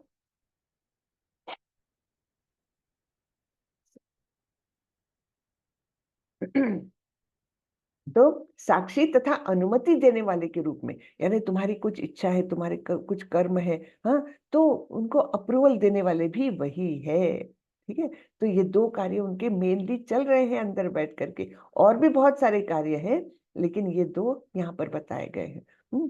इस प्रकार से वे विद्यमान है और वो परमात्मा कहलाते हैं। हाँ, उपद्रष्टा अनुमंता च भर्ता भोक्ता महेश्वर। ठीक है, जो व्यक्ति प्रकृति, जीव तथा प्रकृति के गुणों की अंतक्रिया से संबंधित इस विचारधारा को समझ लेता है, उसे मुक्ति की प्राप्ति सुनिश्चित है। उसकी वर्तमान स्थिति चाहे जैसी हो, यहाँ पर उसका पुनर्जन्म नहीं होगा। ठीक है, तो क्या क्या जानना है? प्रकृति यानी ये जो भौतिक प्रकृति जो पंच महाभूतों से बनी हुई है, हमारा स्थूल शरीर, सूक्ष्म शरीर भी उसी से बना हुआ है। और जीव, हमारा जो अस्तित्व है, हम आत्मा स्वरूप में है ना। और हमारा भगवान से रिश्ता क्या है, हम इस प्रकृति में क्यों आए, इस प्रकार जीव के बारे में। और ये फिर प्रकृति के गुण सतो, रजो और तमो, इन सब की अंतक्रिया क्या क्या है ना, किस प्रकार हमारा इच्छा, द्वेष, सुख, दुख, ये सब हमने देखा। फिर चेतना और धैर्य, ये भी प्रकृति से जन्य है, ये सब। और हमारे इंद्रिय विषय है ना, अहंकार, मन, बुद्धि, ये सब कुछ प्रकृति की देन है। तो इन सबको अंतक्रियाएं है ना, सुख दुख संगात, ये जो हमने देखा, ये जो समझता है उसको मुक्ति की प्राप्ति सुनिश्चित है। और अभी वो चाहे कोई भी हालत में हो, हाँ, ये जरूरी नहीं कि ऐसा सब जानने के लिए कुछ एक स्पेसिफिक आपको ब्रह्मचारी अवस्था में रहना चाहिए, या आपको वानप्रस्थ अवस्था में रहना चाहिए, या सन्यासी होना चाहिए। ऐसे कुछ भी प्री रिक्विजिट नहीं है। जहां पर भी हो, आप जैसे भी हो, हाँ, आपको वो ज्ञान अगर है तो आपका पुनर्जन्म नहीं होगा, ऐसे भगवान बोल रहे हैं। यहाँ पर हम किसको देख रहे हैं? परीक्षित महाराज, है ना, जिनको श्राप मिला हुआ था कि 7वें दिन आपको तक्षक नामक सांप काट लेगा और आपकी मृत्यु हो जाएगी। तब उन्होंने सोचा कि इन 7 दिनों में मैं ऐसा क्या करूं जिससे मैं भगवत धाम को जा सकूं। और तब भगवान ने शुक मुनि के रूप में उनके पास गुरु भेजे। तो जब तीव्र इच्छा होती है तो भगवान उस इच्छा को निश्चित रूप से पूरी करते हैं। यहाँ पर हम देख सकते हैं कहाँ शुक मुनि जो यहाँ वहां भटकते रहते हैं, लेकिन बराबर उसी समय वहां पर आए। यानी भगवान कैसे सब वो जोड़ता है ना, समीकरण कैसे जोड़ता है। तो उनकी इच्छा, परीक्षित महाराज की इच्छा पूर्ति के लिए वहां पर शुक मुनि आए। उन्होंने भागवतम उनको 7 दिन और 7 रात बताया, और इस प्रकार उनका उद्धार हुआ। और तो और सारे ऋषि मुनि, इतने सारे ऋषि मुनि जो पता नहीं कहाँ कहाँ विचरण करते रहते हैं, बराबर उसी समय वहां पर आए और सबों ने वो सब सुना। नारद मुनि भी दिख रहे हैं यहाँ पर। हाँ? तो इस प्रकार से ये ज्ञान की प्रक्रिया जो निश्चित रूप से हमको मुक्ति दिलाती है, भगवान बोल रहे हैं। हाँ? कुछ लोग परमात्मा को ध्यान के द्वारा अपने भीतर देखते हैं, तो दूसरे लोग ज्ञान के अनुशीलन द्वारा, और कुछ ऐसे हैं जो निष्काम कर्मयोग द्वारा देखते हैं। तो ये तीन रास्ते बताए गए हैं, ध्यान, हाँ, दूसरा ज्ञान और तीसरा निष्काम कर्म। इन तीनों के माध्यम से हम परमात्मा को जान सकते हैं। तीन रास्ते हैं। ऐसे भी लोग हैं जो यद्यपि आध्यात्मिक ज्ञान से अवगत नहीं होते, पर अन्यों से परम पुरुष के विषय में सुनकर उनकी पूजा करने लगते हैं। ये लोग भी प्रामाणिक पुरुषों से श्रवण करने की मनोवृत्ति होने के कारण जन्म तथा मृत्यु पथ को पार कर जाते हैं।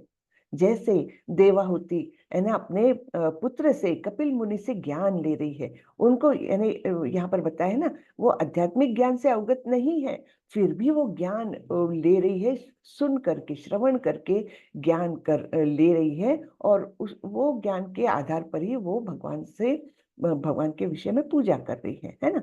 तो ऐसे लोग भी मुक्ति प्राप्त करते हैं। हे भरतवंशियों में श्रेष्ठ, यह जान लो कि चर तथा अचर जो भी तुम्हें अस्तित्व में दिख रहा है, वह कर्म क्षेत्र तथा क्षेत्र के ज्ञाता का संयोग मात्र है। तो ये सिर्फ कॉम्बिनेशन है, एक ज्ञाता है और फिर उसका क्षेत्र है। हाँ, क्षेत्रज्ञ और क्षेत्र, इनका कॉम्बिनेशन भर है जो कुछ तुमको दिख रहा है। हाँ, समम सर्वेषु भूतेषु तिष्ठन्तं परमेश्वरं विनश्यस्त्वम विनश्यन्तं यः पश्यति स पश्यति। जो परमात्मा को समस्त शरीरों में आत्मा के साथ देखता है, और जो यह समझता है कि इस नश्वर शरीर के भीतर न तो आत्मा न ही परमात्मा कभी भी विनष्ट होता है, वही वास्तव में देखता है। तो जिसको ये ज्ञान है, ज्ञान चक्षु जिसको कहा जाता है, हाँ, तो वही वास्तव में दिखता है कि किस प्रकार से ये आत्मा और परमात्मा दोनों इस भौतिक शरीर के अंदर स्थित है। जो भौतिक शरीर नाश होना ही है, लेकिन आत्मा और परमात्मा कभी भी विनष्ट नहीं होते। वही वास्तविक स्वरूप में दिखता है, यानी उसी को वास्तविक ज्ञान है। जो व्यक्ति परमात्मा को सर्वत्र तथा प्रत्येक जीव में समान रूप से वर्तमान देखता है, वह अपने मन के द्वारा अपने आप को भ्रष्ट नहीं करता। इस प्रकार वह दिव्य गंतव्य प्राप्त करता है।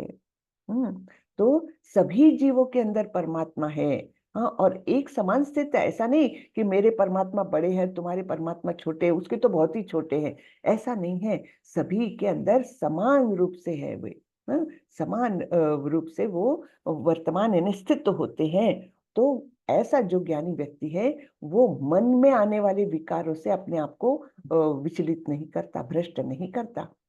मन तो अनेक इच्छाएं दिखाता है, दर्शाता है, ये कामना करता है, वो आकांक्षा उसके मन में रहेगी, लेकिन मन के द्वारा वो अपने आप को पथभ्रष्ट नहीं करता। इस प्रकार वह दिव्य गंतव्य को प्राप्त करता है ना। इस प्रकार जब मन को पूरी तरह से वो कंट्रोल में रख रहा है, सबके प्रति समभाव रख रहा है, तब वह मुक्ति को प्राप्त करेगा। जो यह देखता है कि सारे कार्य शरीर द्वारा संपन्न किए जाते हैं, जिसकी उत्पत्ति प्रकृति से हुई है, और जो देखता है कि आत्मा कुछ भी नहीं करता, वही यथार्थ में देखता है। यानी जो भी कार्य हो रहे हैं, वो कैसे हो रहे हैं? इस भौतिक शरीर के द्वारा हो रहे हैं। इसमें जो इच्छाएं पैदा हो रही है, वो भी भौतिक द्वारा है ना। तो आत्मा जो है वो इससे अनटच्ड है, वो कुछ भी नहीं करती। यद्यपि आकाश सर्वव्यापी है, किंतु अपनी सूक्ष्म प्रकृति के कारण किसी वस्तु से लिप्त नहीं होता। इसी तरह ब्रह्म दृष्टि में स्थित आत्मा शरीर में स्थित रहते हुए भी शरीर से लिप्त नहीं होती। तो आत्मा कैसा होना चाहिए? ब्रह्म दृष्टि में स्थित आत्मा। अन्यथा हमने जैसे तीसरे अध्याय में देखा था किस प्रकार इंद्रिय विषय आक्रमण करते हैं, इंद्रियों के माध्यम से फिर मन पर कब्जा करते हैं, फिर बुद्धि पर कब्जा करते हैं, और तब आत्मा भी उससे कलुषित हो सकती है ना। ये हमने तीसरे अध्याय में देखा था। इंद्रियाणि मनोबुद्धिर अस्याधिष्ठान मुच्यते एतैर विमोहतेश, है ना। तो उस प्रकार वो विमोहित हो जाता है। लेकिन यहाँ पर कैसे बताया है? जो ब्रह्म दृष्टि में स्थित है आत्मा, यानी वो अपने स्वरूप को जानती हुए, है ना, कि वो जानती है कि मैं ये देह नहीं हूँ, मेरा स्वरूप दिव्य है, मैं भगवान का अंश हूँ। ऐसे जो ब्रह्म दृष्टि में स्थित ऐसी आत्मा है, वो शरीर में रहती है, लेकिन शरीर से लिप्त नहीं होती। हाँ, बिल्कुल वैसे ही जैसे कि आकाश सर्वत्र है, लेकिन वो कोई भी चीज से लिप्त नहीं होता, है ना। तो आगे देखते हैं, हे भरत पुत्र, जिस प्रकार सूर्य अकेले इस सारे ब्रह्मांड को प्रकाशित करता है, उसी प्रकार शरीर के भीतर स्थित एक आत्मा सारे शरीर को चेतना से प्रकाशित करता है ना। यानी आत्मा का प्राकट्य है चेतना स्वरूप में। तो वो सूर्य की उपमा दी है कि किस प्रकार सूर्य अकेला है, लेकिन वो सारे ब्रह्मांड को, अपने संपूर्ण ब्रह्मांड को वो प्रकाशित करता है। वैसे ही एक आत्मा हमारे शरीर में जो बहुत ही सूक्ष्म है, कोई उसको नहीं देख पाया है अभी तक, ना देख पाएगा, इतनी सूक्ष्म आत्मा संपूर्ण शरीर में चेतना फैलाती है। जो लोग ज्ञान के चक्षुओं से शरीर तथा शरीर के ज्ञाता के अंतर को देखते हैं और भव बंधन से मुक्ति की विधि को भी जानते हैं, उन्हें परम लक्ष्य प्राप्त होता है। ये क्या होता है, थोड़ा स्क्रीन पर कुछ वो आ जाता है वीडियो के कारण वो बंद भी नहीं हो सकता, इसलिए फिर कुछ कुछ शब्द मुझे देखने पड़ते हैं मोबाइल से। तो यहाँ पर क्या बताया है कि ज्ञान के चक्षुओं से शरीर तथा शरीर के ज्ञाता, यानी शरीर भौतिक है और उसके अंदर आत्मा स्थित है, ये दोनों भिन्न भिन्न है। ये जो अपने ज्ञान के माध्यम से देख पाता है और भवबंधन से मुक्ति की विधि को जानता है। हमने भवबंधन से मुक्ति की विधि कहाँ देखी थी, 8 से लेकर 12 तक के श्लोक में देखी थी इसी अध्याय में। तो वो जो जानता है उन्हें परम लक्ष्य प्राप्त होता है। ठीक है, तो यहाँ पर प्रभुपाद जी के कुछ शब्द आते हैं, हम देखते हैं। इस 13वें अध्याय का तात्पर्य यही है कि मनुष्य को शरीर, शरीर के स्वामी तथा परमात्मा के अंतर को समझना चाहिए। उसे श्लोक 8 से लेकर 12 तक में वर्णित मुक्ति की विधि को जानना चाहिए, तभी वह परम गति को प्राप्त हो सकता है। ठीक है, परम गति को प्राप्त करना है तो ये सब हमने जानना चाहिए।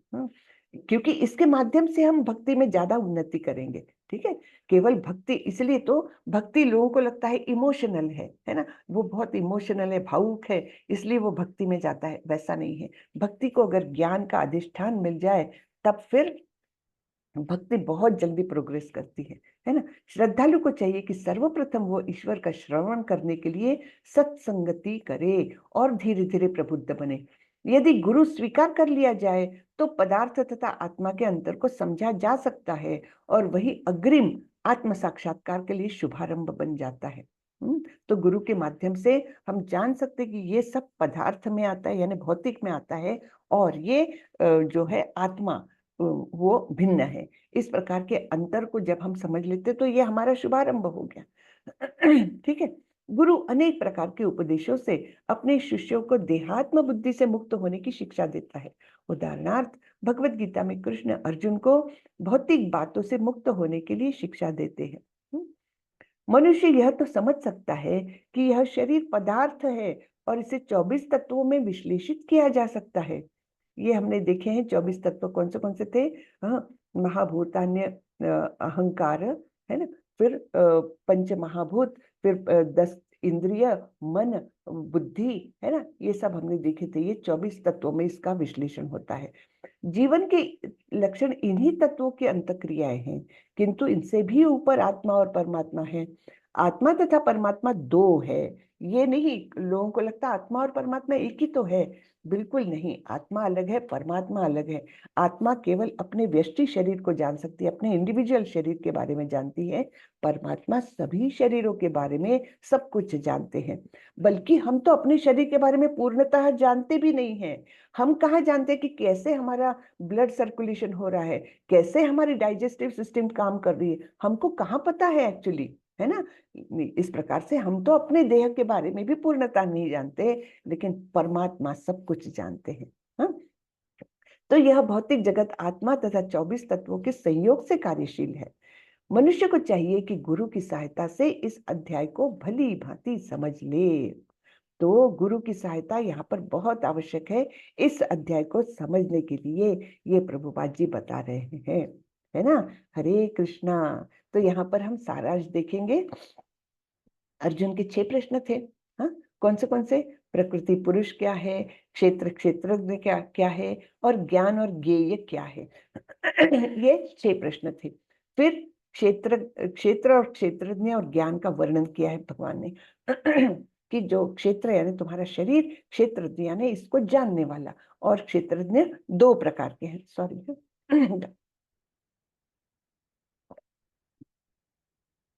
दो क्षेत्रज्ञ हैं, एक तो हमारी आत्मा और दूसरे परमात्मा, और परमात्मा सभी क्षेत्रों को जानते हैं। फिर ज्ञान प्राप्ति की प्रक्रिया, वो जो 8 से लेकर 12 तक के हमने श्लोक देखे थे ना, हाँ, तो उसमें जहां पर बताया था कि दुख दोषानुदर्शनम, हाँ, और फिर अपने पुत्र दार गृहादिशु से ममता से विमुक्ति, है ना, और भगवान के प्रति अनन्य भक्ति, ये जो बताई थी वो ज्ञान की प्रक्रिया कहलाती है। 5 श्लोकों में बताई थी वो। फिर ज्ञेयम क्या है? ऑब्जेक्ट ऑफ नॉलेज, यानी जानने लायक, जानने योग्य, वो क्या है? तो परमात्मा है, जिनका स्वरूप ऐसा बताया गया है, सर्वतः पाणिपादम तम सर्वतः शिशिरो मुखम, है ना, उनके अनंत हाथ पैर आंखें इंद्रियां सब अनंत है, और फिर भी वे इंद्रियों से रहित है, ऐसे परमात्मा।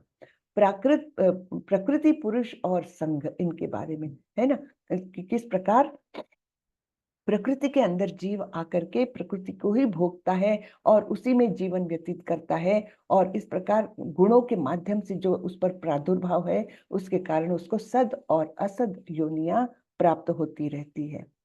और फिर ज्ञान का दर्शन, तो क्षेत्र क्षेत्रज्ञयोर एवं अंतरम ज्ञान चक्षुषा, तो जब हमारे चक्षु जो हो जाते हैं यानी आंखें, हमको ज्ञान से प्रेरित आंखें जब प्राप्त होती, ज्ञान चक्षु जब मिलते हैं, तब हम इस अंतर को ठीक तरह से समझ सकते हैं।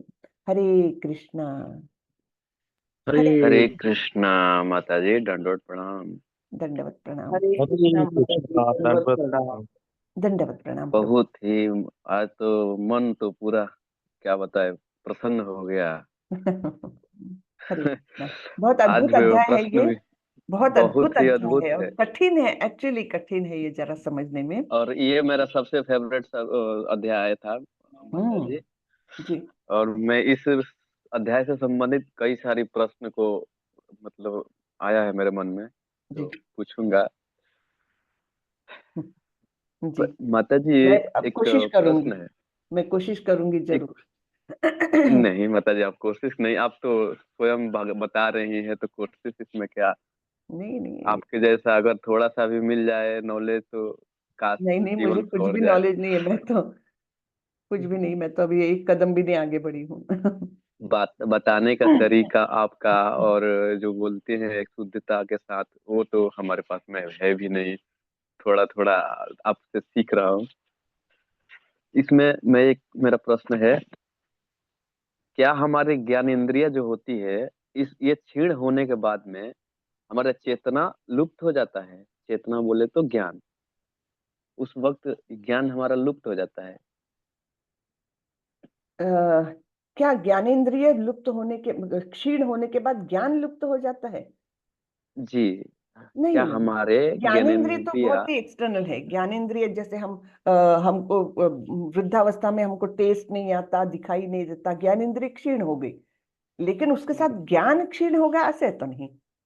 बुद्धि हमारी अलग है ना, इंद्रियों से बुद्धि अलग है, ज्ञान रहेगा बुद्धि में, तो फिर जरूरी नहीं है कि हमारा शरीर क्षीण हो गया, ज्ञानेंद्रिय क्षीण हो गई तो हमारी बुद्धि भी क्षीण हो जाएगी, जरूरी नहीं है, जरूरी नहीं। जैसे एक पागल आदमी हो रहता सकता है है, तो उस हो सकता है, लेकिन नहीं भी हो सकता है ऐसा। एक जैसे कि एक पागल आदमी रहता है तो उसे भोजन का पता नहीं कि कौन सा स्वाद में भोजन बना है, कुछ भी दीजिए वो खा लेता है। तो इसके पीछे का रहस्य साइंस है या अध्यात्म है?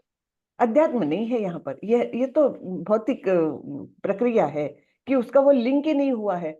जैसे स्वाद हमको स्वाद जीभ पर जब जाता है तब उसकी जो क्या बोलेंगे, एक सिग्नल उसका जाता है मन तक, है ना, मन को तुष्टि मिलती है, बुद्धि बोलती है हाँ अच्छा है। तो ये लिंक जब अगर डिस्कनेक्ट हो गई तो उसको क्या खा रहे क्या पी रहे, उसको उसके अच्छी और बुरी अनुभूति कुछ होगी ही नहीं, बुद्धि तक वो जाएगा ही नहीं, अच्छा बुरा वाला है ना, डिस्क्रिमिनेशन ये बुद्धि का कार्य है ना, कि ये अच्छा है और ये बुरा है। अगर वो लिंक ही नहीं है, वो वायर डिस्कनेक्ट हो गया उसका, तो फिर उसको अच्छे बुरे में भेदभाव ही नहीं लगेगा ना, बराबर ना। तो क्या इसका चेतना इसका काम करना बंद कर देती? नहीं नहीं नहीं, चेतना अलग। चेतना यानी उसके हाथ पैर सब कुछ तो चल रहे हैं। हाँ, तो हाँ, कुछ लिंक उसके प्रॉब्लम दे रही है एक प्रकार से, कि क्योंकि बुद्धि और शरीर और मन, इनका कनेक्शन गया है उसका, लेकिन बाकी उसका शरीर चल रहा है, फिर रहा है, वो खा रहा है, पी रहा है, तो चेतना तो है शरीर में। है ना? जी, इसमें जैसे कि क्षेत्र क्षेत्रज्ञ संबंध जो होता है, तो इसमें जैसे पागल व्यक्ति का क्षेत्र तो चलता है, लेकिन क्षेत्रज्ञ का कार्य समाप्त हो जाता है क्या? कार्य समाप्त नहीं हुआ, लेकिन वो अपने अस्तित्व को ही भूल गया, यानी वो आत्मा ने अपने आप को भुला दिया पूरी तरह से। ना तो वो देह से निगड़ित है, ना तो परमेश्वर से निगड़ित है। इस प्रकार से कुछ तो भी उसका व्यवहार हो गया है ना? जब हम देहात्म बुद्धि में होते हैं, तब हम भगवान को भूल जाते हैं, वो अलग है ना। अपना स्वरूप ही भूल जाते हैं। लेकिन यहाँ पर अगर वो देह की प्रक्रियाओं को भी नहीं समझ रहा है, ना भगवान से जुड़ा हुआ है, तब तो मतलब उसका चेतना एकदम बहुत लोएस्ट लेवल की होगी। जो हमने देखा था ना, अन्नमय, प्राणमय, ज्ञानमय, विज्ञानमय और आनंदमय, तो उसमें वो एकदम लोएस्ट लेवल पर आ गया। जैसे, हम्म। बराबर ना? माता जी मेरा हम्म। हरे कृष्ण माता जी, मेरा एक क्वेश्चन था। अब मैं कंटिन्यू जी। कर सकती हूँ या सॉरी इंटरप्ट यू? माता जी ये क्वेश्चन था मेरे एक्चुअली दो क्वेश्चन। माता जी, तो आपकी आवाज थोड़ी ब्रेक हो रही है, थोड़ा सा पास में आइए माइक। अच्छा, मैं हूँ क्या? अभी क्लियर है क्या? हाँ, बेटर है। बेटर है अभी? हम्म। एक मिनट, क्लियर? हेलो? माता जी कुछ नेटवर्क इशू है, जिसकी वजह से उनका नेटवर्क में कुछ इशू चल रहा है, शायद इस वजह से उनकी वॉइस नहीं आ पा रही है। हाँ, वॉइस नहीं आ रही है। किसी और का प्रश्न ले लेते हैं। हरे कृष्णा। हरे कृष्णा, किसी और का प्रश्न हो तो पूछिए। हरे कृष्ण। सॉरी, मैं क्षमा चाहूंगा उस प्रश्न के लिए, वो बाद में भी पूछ सकते हैं आपसे। एक और प्रश्न है, जैसे आपने बताया कि संतान तथा स्त्री घर त्याग का, वस्तुओं का त्याग का अर्थ, जैसे बता रहे थे आप उस। ममत्व का परित्याग, इनके प्रति जो ममत्व हाँ है, मेरा, है ना, मेरापन जो है ना, ममत्व को जी, त्यागना है ना वो। ठीक।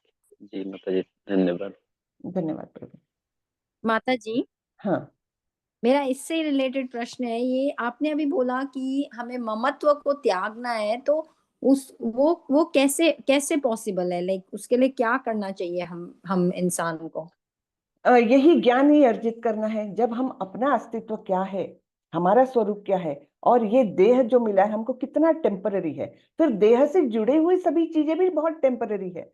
तो ये मेरा मेरा मेरा करके तो कहना योग्य नहीं है ना। मैं तो आत्मा हूँ, और आत्मा तो ये शरीर केवल धारण की है थोड़े समय के लिए। वासांसी जीर्णानि यथा विहाय नवानि गृह्णाति नरोपराणि, है ना, कि ये शरीर तो जब खराब हो जाएगा तो मैं इसका त्याग कर दूंगा, दूसरा शरीर धारण करूंगा। फिर ये शरीर से अटैचमेंट क्यों मुझे, कि ये शरीर का ये पॉकेट है, ये शरीर यानी ये शर्ट का ये पॉकेट है, उससे मुझे अटैचमेंट, ये शर्ट की ये स्लीव है, उससे अटैचमेंट। ये जब शरीर से निगड़ित है, वो उतना ही, वो तो कितना टेम्पररी है, आप सोचिए।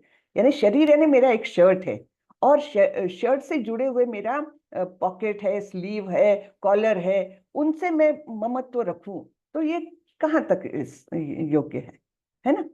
तो उस दृष्टि से हमने सोचना चाहिए कि जब ये शर्ट ही मैं निकाल के फेंकूंगी, तो उसका कॉलर और उसका स्लीव, उससे मैं क्या करूंगी? बराबर है ना? पर उसके लिए मतलब कुछ ऐसा है, ऐसा कुछ तरीका है जिससे, बिकॉज ये अगर हम इस मटेरियल वर्ल्ड में हैं, अगर हम रह रहे हैं, तो ये इतना इजी नहीं होता है इस चीज को त्यागना। लाइक उसके लिए हमें क्या करना चाहिए जिससे हम हमारे अंदर से वो ममत्व की वो भावना निकल जाए? जी, एक तो देखिए, जब हम कृष्ण से जुड़ेंगे तब हम भौतिकता से दूर जाएंगे, है ना। तो कृष्ण से पहले हमको अपने आप को जोड़ना है। वो कैसे जोड़ेंगे? सबसे पहला बेसिक है कि हम भगवान नाम ले, है ना, भगवान का नाम ले, नाम जप करें, धीरे धीरे धीरे जुड़ेंगे, फिर विधि विधानों का पालन करें कि भगवान की पूजा करें, उनकी सेवा करें, है ना, और उनके लिए भोग चढ़ाएं, ये सब क्रियाओं में अपने आप को डाल ले। तो वो नाम हमको इस भौतिक आसक्ति से थोड़ा थोड़ा थोड़ा करके दूर करेगा, और फिर ज्ञान अर्जन करे। क्यों हमको इस आसक्ति को त्यागना है? क्योंकि जब तक ये स्ट्रिंग्स हमारी अटैच रहेंगी तब तक हम वहां नहीं जा पाएंगे। जैसे एक बोट में आप बैठे हो और बोट का चलाने वाला बहुत हाथ पैर मार रहा है, मतलब बहुत कोशिश कर रहा है बोट आगे लेने का, लेकिन वो बोट अगर बंधी हुई है खूंटे से तो वो जाएगी क्या? नहीं। तो ये खूंटा जो है ये हमारा ये ममत्व है। हाँ, तो जब हम इससे रस्सी छूट जाएगी तब हम आगे जा पाएंगे। हाँ, वैसा ही यहाँ पर जब हम भगवान नाम लेंगे तो धीरे धीरे वो खूंटे से रस्सी निकलने लग जाएगी, मुक्ति मतलब उससे आसक्ति निकल जाएगी। हम ये नहीं बोल रहे कि कर्तव्य नहीं करना है हमको, हमारे कर्तव्य निश्चित रूप से करना है, हमको निश्चित रूप से अपने परिवार से प्यार करना है, लेकिन प्यार कैसा? पहला प्यार तो हमारा पहला रिश्ता तो कृष्ण से है, और कृष्ण ने ये रिश्ते सारे मुझे सौंपे हैं, इसलिए कर्तव्य बुद्धि से मैंने सारे कर्म अच्छे से करने हैं, बेस्ट पॉसिबल वे में करने हैं। लेकिन वो मेरा वो जो आसक्ति है ना उसको त्यागना है, और वो होता है धीरे धीरे। जितने जितने हम अटैच होते जाएंगे कृष्ण से, उतना उतना इस भौतिक जगत के सारे रिश्ते नाते, भौतिक शरीर ये कितना टेम्पररी है ये हमको धीरे धीरे धीरे महसूस होने लगता है, और तब हम अपने आप को अलग वो कर सकते हैं। ऐसा नहीं है कि कर्तव्य नहीं करना, ममता तोड़ना नहीं है हमको, लेकिन भगवान से रिश्ता जोड़ना है, फिर ये सब अपने आप होने लगता है। लेकिन ये ज्ञान की विधि का जो बेस दिया है ना, ज्ञान की विधि के माध्यम से हम पहले कम से कम ये जानकारी ले ले कि हम कितने ममता में डूबे हुए हैं और वो कितना टेम्पररी है, कितना बेकार है ना। तो वो ज्ञान की विधि इसके लिए है, मुक्ति के मार्ग पर ले जाने के लिए। बराबर ना माता जी? मैं बोल पाई, आपके प्रश्न का जवाब दे पाई? जी माता जी, बस वही लगता है कि वो लाइक उतना उतना इजी नहीं हो पाता है इसी कि तो कुछ नहीं है। कि वो इतना मतलब शायद वो हो सकता है वो इस मटेरियल वर्ल्ड में है तो वो अगर हम अपनी रिस्पॉन्सिबिलिटी कर रहे हैं तो शायद हमारे एक्सपेक्टेशंस बहुत बीच में आ जाते हैं कि हम अगर कुछ कर रहे हैं तो हमारे एक्सपेक्टेशंस उनसे भी बढ़ जाती है, तो इसलिए शायद वो अगर निकलेंगी तो शायद स्लोली स्लोली वो चीज खत्म भी होती जाए। बिल्कुल बिल्कुल, ये एक्सपेक्टेशन वगैरह ये सब कुछ है ना, हमको जकड़ के रखती है। हाँ, करेक्ट, या तो निकलना है। थैंक यू माता जी, हरे कृष्णा। हरे कृष्णा। हरे कृष्ण माता जी, मेरा आवाज अभी क्लियर है? हाँ, बेटर है माता जी, बोलिए, कोशिश करती हूँ सुनने की। हाँ, तो माता जी मेरा क्वेश्चन था कि जैसे आत्मा और परमात्मा दोनों ही बॉडी के अंदर रहते हैं, है ना?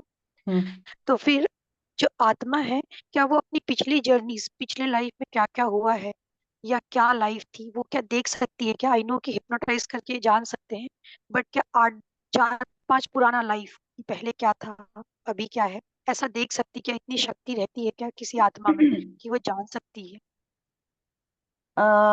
ये आत्मा जान सकती है कि नहीं ये नहीं मुझे मालूम, लेकिन भगवान हमको जब हम गर्भ में रहते हैं ना, गर्भ में रहते हैं, तब भगवान हमको पिछले 100 जन्मों का कच्चा चिट्ठा बताते हैं। हम्म और तब हमको पता चलता है कि मैंने कितनी सारी गलतियां की है, कितने सारे पाप किए हैं गर्भ में रहते हुए, और तब हम बिल्कुल निश्चय करके निकलते हैं कि अब मैं वो गलतियां नहीं करूंगा। लेकिन फिर यहाँ आकर के हम भूल जाते हैं उस बात को, और फिर अपनी भौतिकता में ही लगे रहते हैं। तो ये सब बताते हैं भगवान, 100 जन्मों का बताते हैं। हाँ, जब गर्भ में रहते तब, क्योंकि तब भी हमारी चेतना तो पूरी तरह से सचेत है, तो तब बताते हैं भगवान, ऐसा वर्णन आया है भागवतम में। और माता जी क्यों हरे कृष्ण क्या माता जी।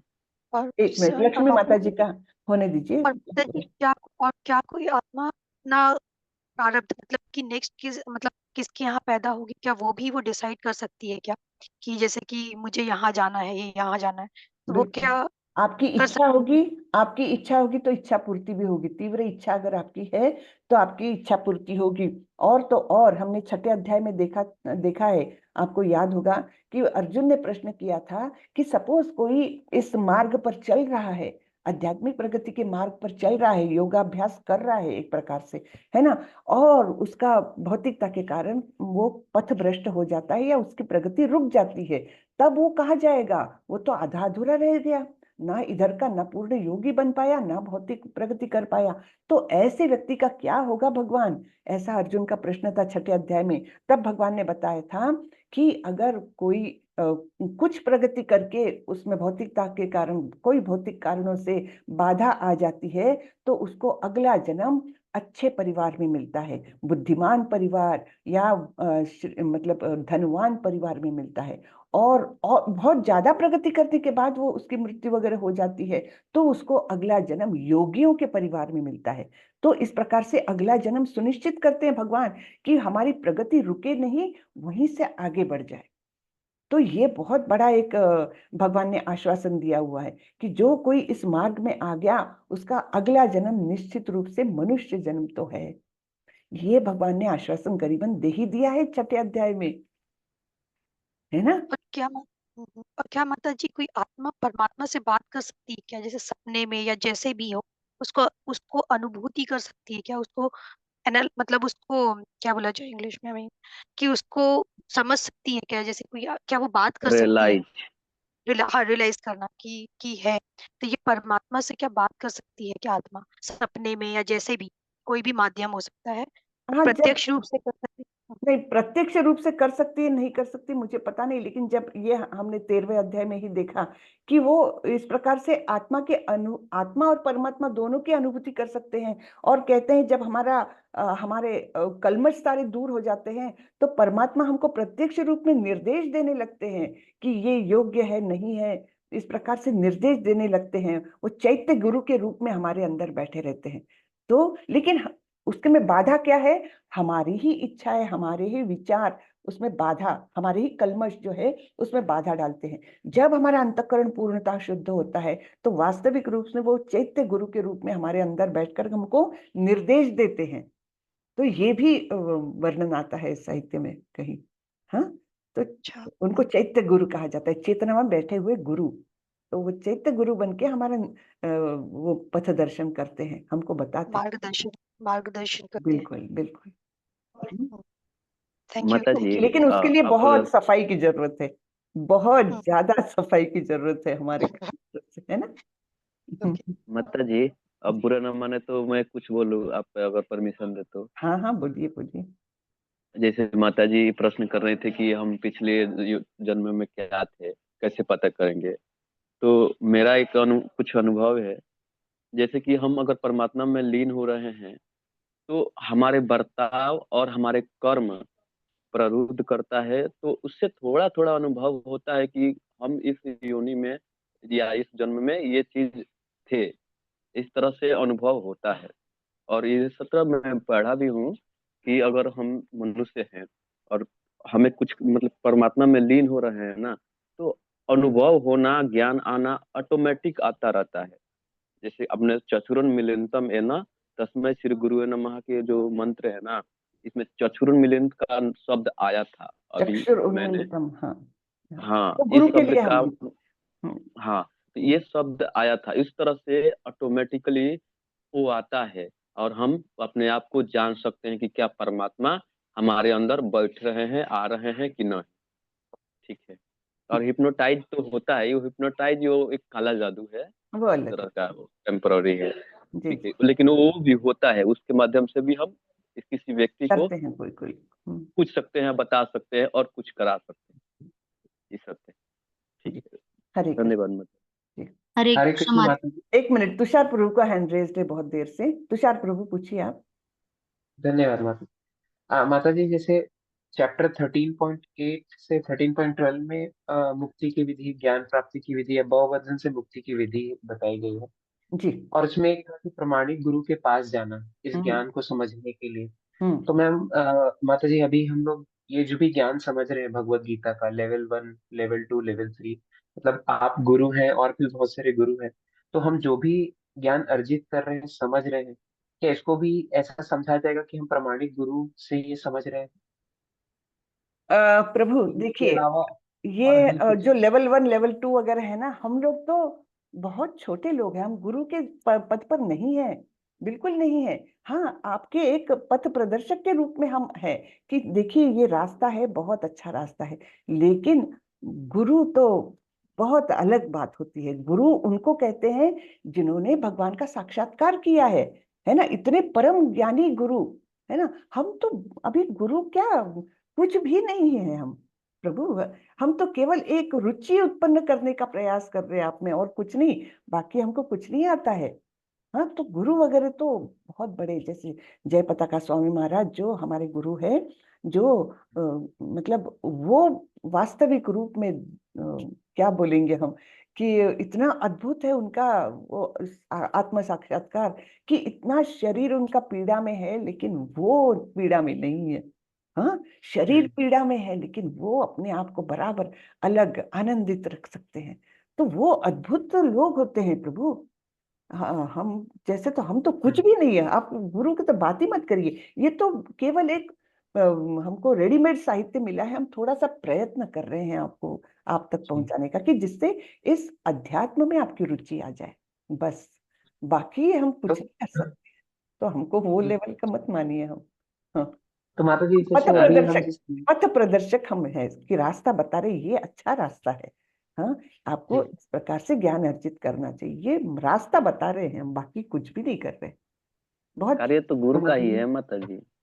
नहीं नहीं, गुरु तो बहुत एक ज्यादा महान होते हैं, बहुत गुरुदेव का एक बुक है, पूर्ण प्रश्न पूर्ण उत्तर, उसमें हाँ, अगर वो पढ़ लेता है आदमी, तो ऑटोमेटिक वो पहचान लेगा कि मेरे लिए गुरु पर्याप्त कौन है। बिल्कुल। चलिए, हरे कृष्णा माता जी, दंडवत प्रणाम। धन्यवाद, प्रणाम। क्या माता जी मैं एक प्रश्न पूछ सकती हूँ? जरूर, बोलिए।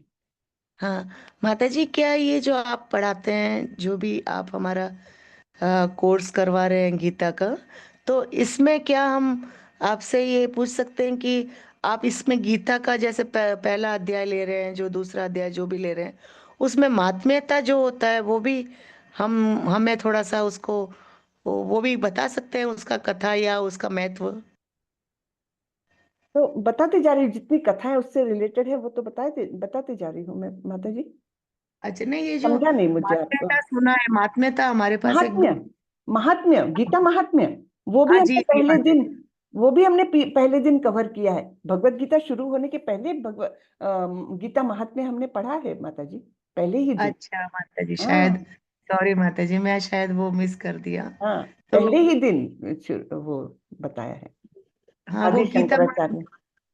वो गीता महात्म्य जो होता है, वो एक एक अध्याय का 18 अध्याय पूरा है उसमें।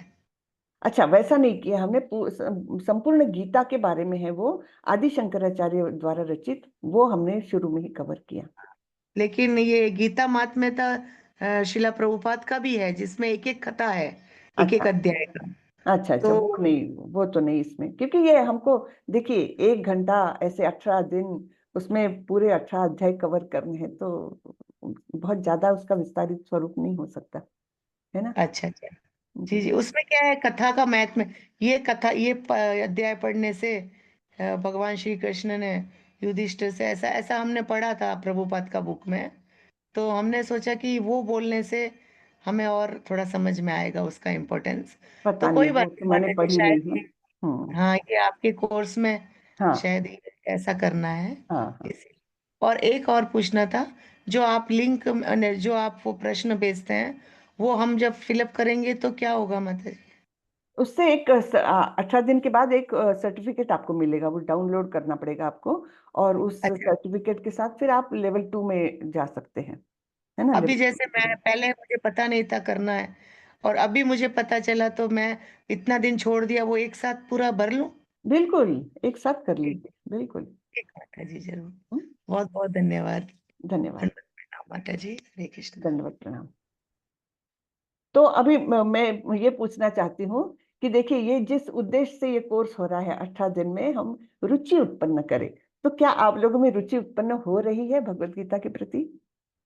बहुत ही हो बहुत रही है ज्यादा माता माता जी। जी, बेहद। हो रही मुझे है? हमें पता है माता जी कि मैं कभी भी इतना जल्दी नहीं उठते थे हम, लेकिन जैसे ही आपका ये स्टार्ट हुआ अपने आप ही मतलब रहता है कि अरे कहीं लेट नहीं हो जाए, ऐसा रहता है। जी, तो बहुत अच्छी बात है ये, है ना? जी माता जी, यानी कृष्णा माता आप जी लोगों पर प्रसन्न हो रहे हैं ना? तो इससे बहुत इसी बहुत से धन्यवाद है आपका। आप हमें इतना विस्तार से और इतना अच्छी तरह से पढ़ाते हैं, बहुत अच्छा लगता है माता जी, बहुत बहुत धन्यवाद। जी, धन्यवाद माता जी, धन्यवाद। माता जी इसी पहली से बार जुड़ा मैं एक क्लास ले रहा हूँ माता जी, नहीं तो इसके पहले मैं क्लास कभी नहीं लिया था, खुद से पढ़ा था। आपका जो बात है, आपका जो जितना चल रही है श्लोक, मुझे सुनने में और समझने में बहुत ही अच्छा अच्छा लगता है।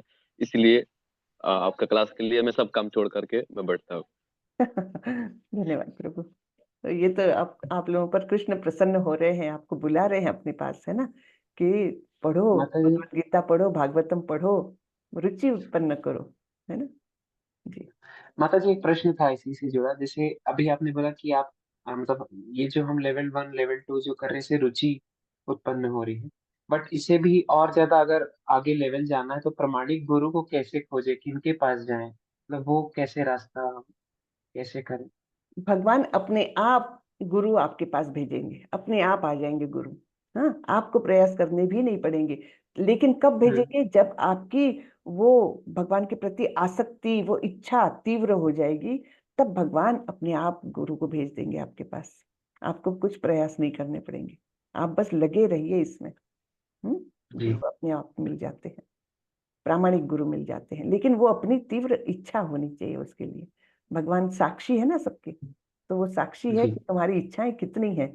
केवल टाइम पास हम्म कर रहे हो कि वास्तविक तुमको प्रेम हो रहा है भगवान से, ये देखते हैं हम्म भगवान। और जब दिखता है नहीं, ये बंदे की तीव्र इच्छा है, तब फिर वो गुरु हम्म, भेजते हैं। जी धन्यवाद माता। जी, हरे कृष्णा। तो कृष्ण हमको गुरु से मिलाते हैं और गुरु हमको कृष्ण के पास, कृष्ण से मिलाते हैं। कितनी अच्छी बात है ये, है ना? चलिए, तो आज का सत्र यहीं खत्म करते हैं। वाञ्छाकल्पतरुभ्यश्च कृपा सिन्धुभ्येव च पतितानां पावनेभ्यो वैष्णवेभ्यो नमो नमः। अनंत कोटि वैष्णव वृंद की जय, श्रीला प्रभुपाद की जय। हरे हरे कृष्ण। हरे हरे कृष्ण। हरे कृष्णा माता जी। हरे कृष्ण। दंडवत प्रणाम। हरे कृष्ण माता जी, दंडवत दंडवत प्रणाम। प्रणाम। दंडवत प्रणाम। हरे कृष्ण माता जी, हरे कृष्ण। हरे कृष्ण।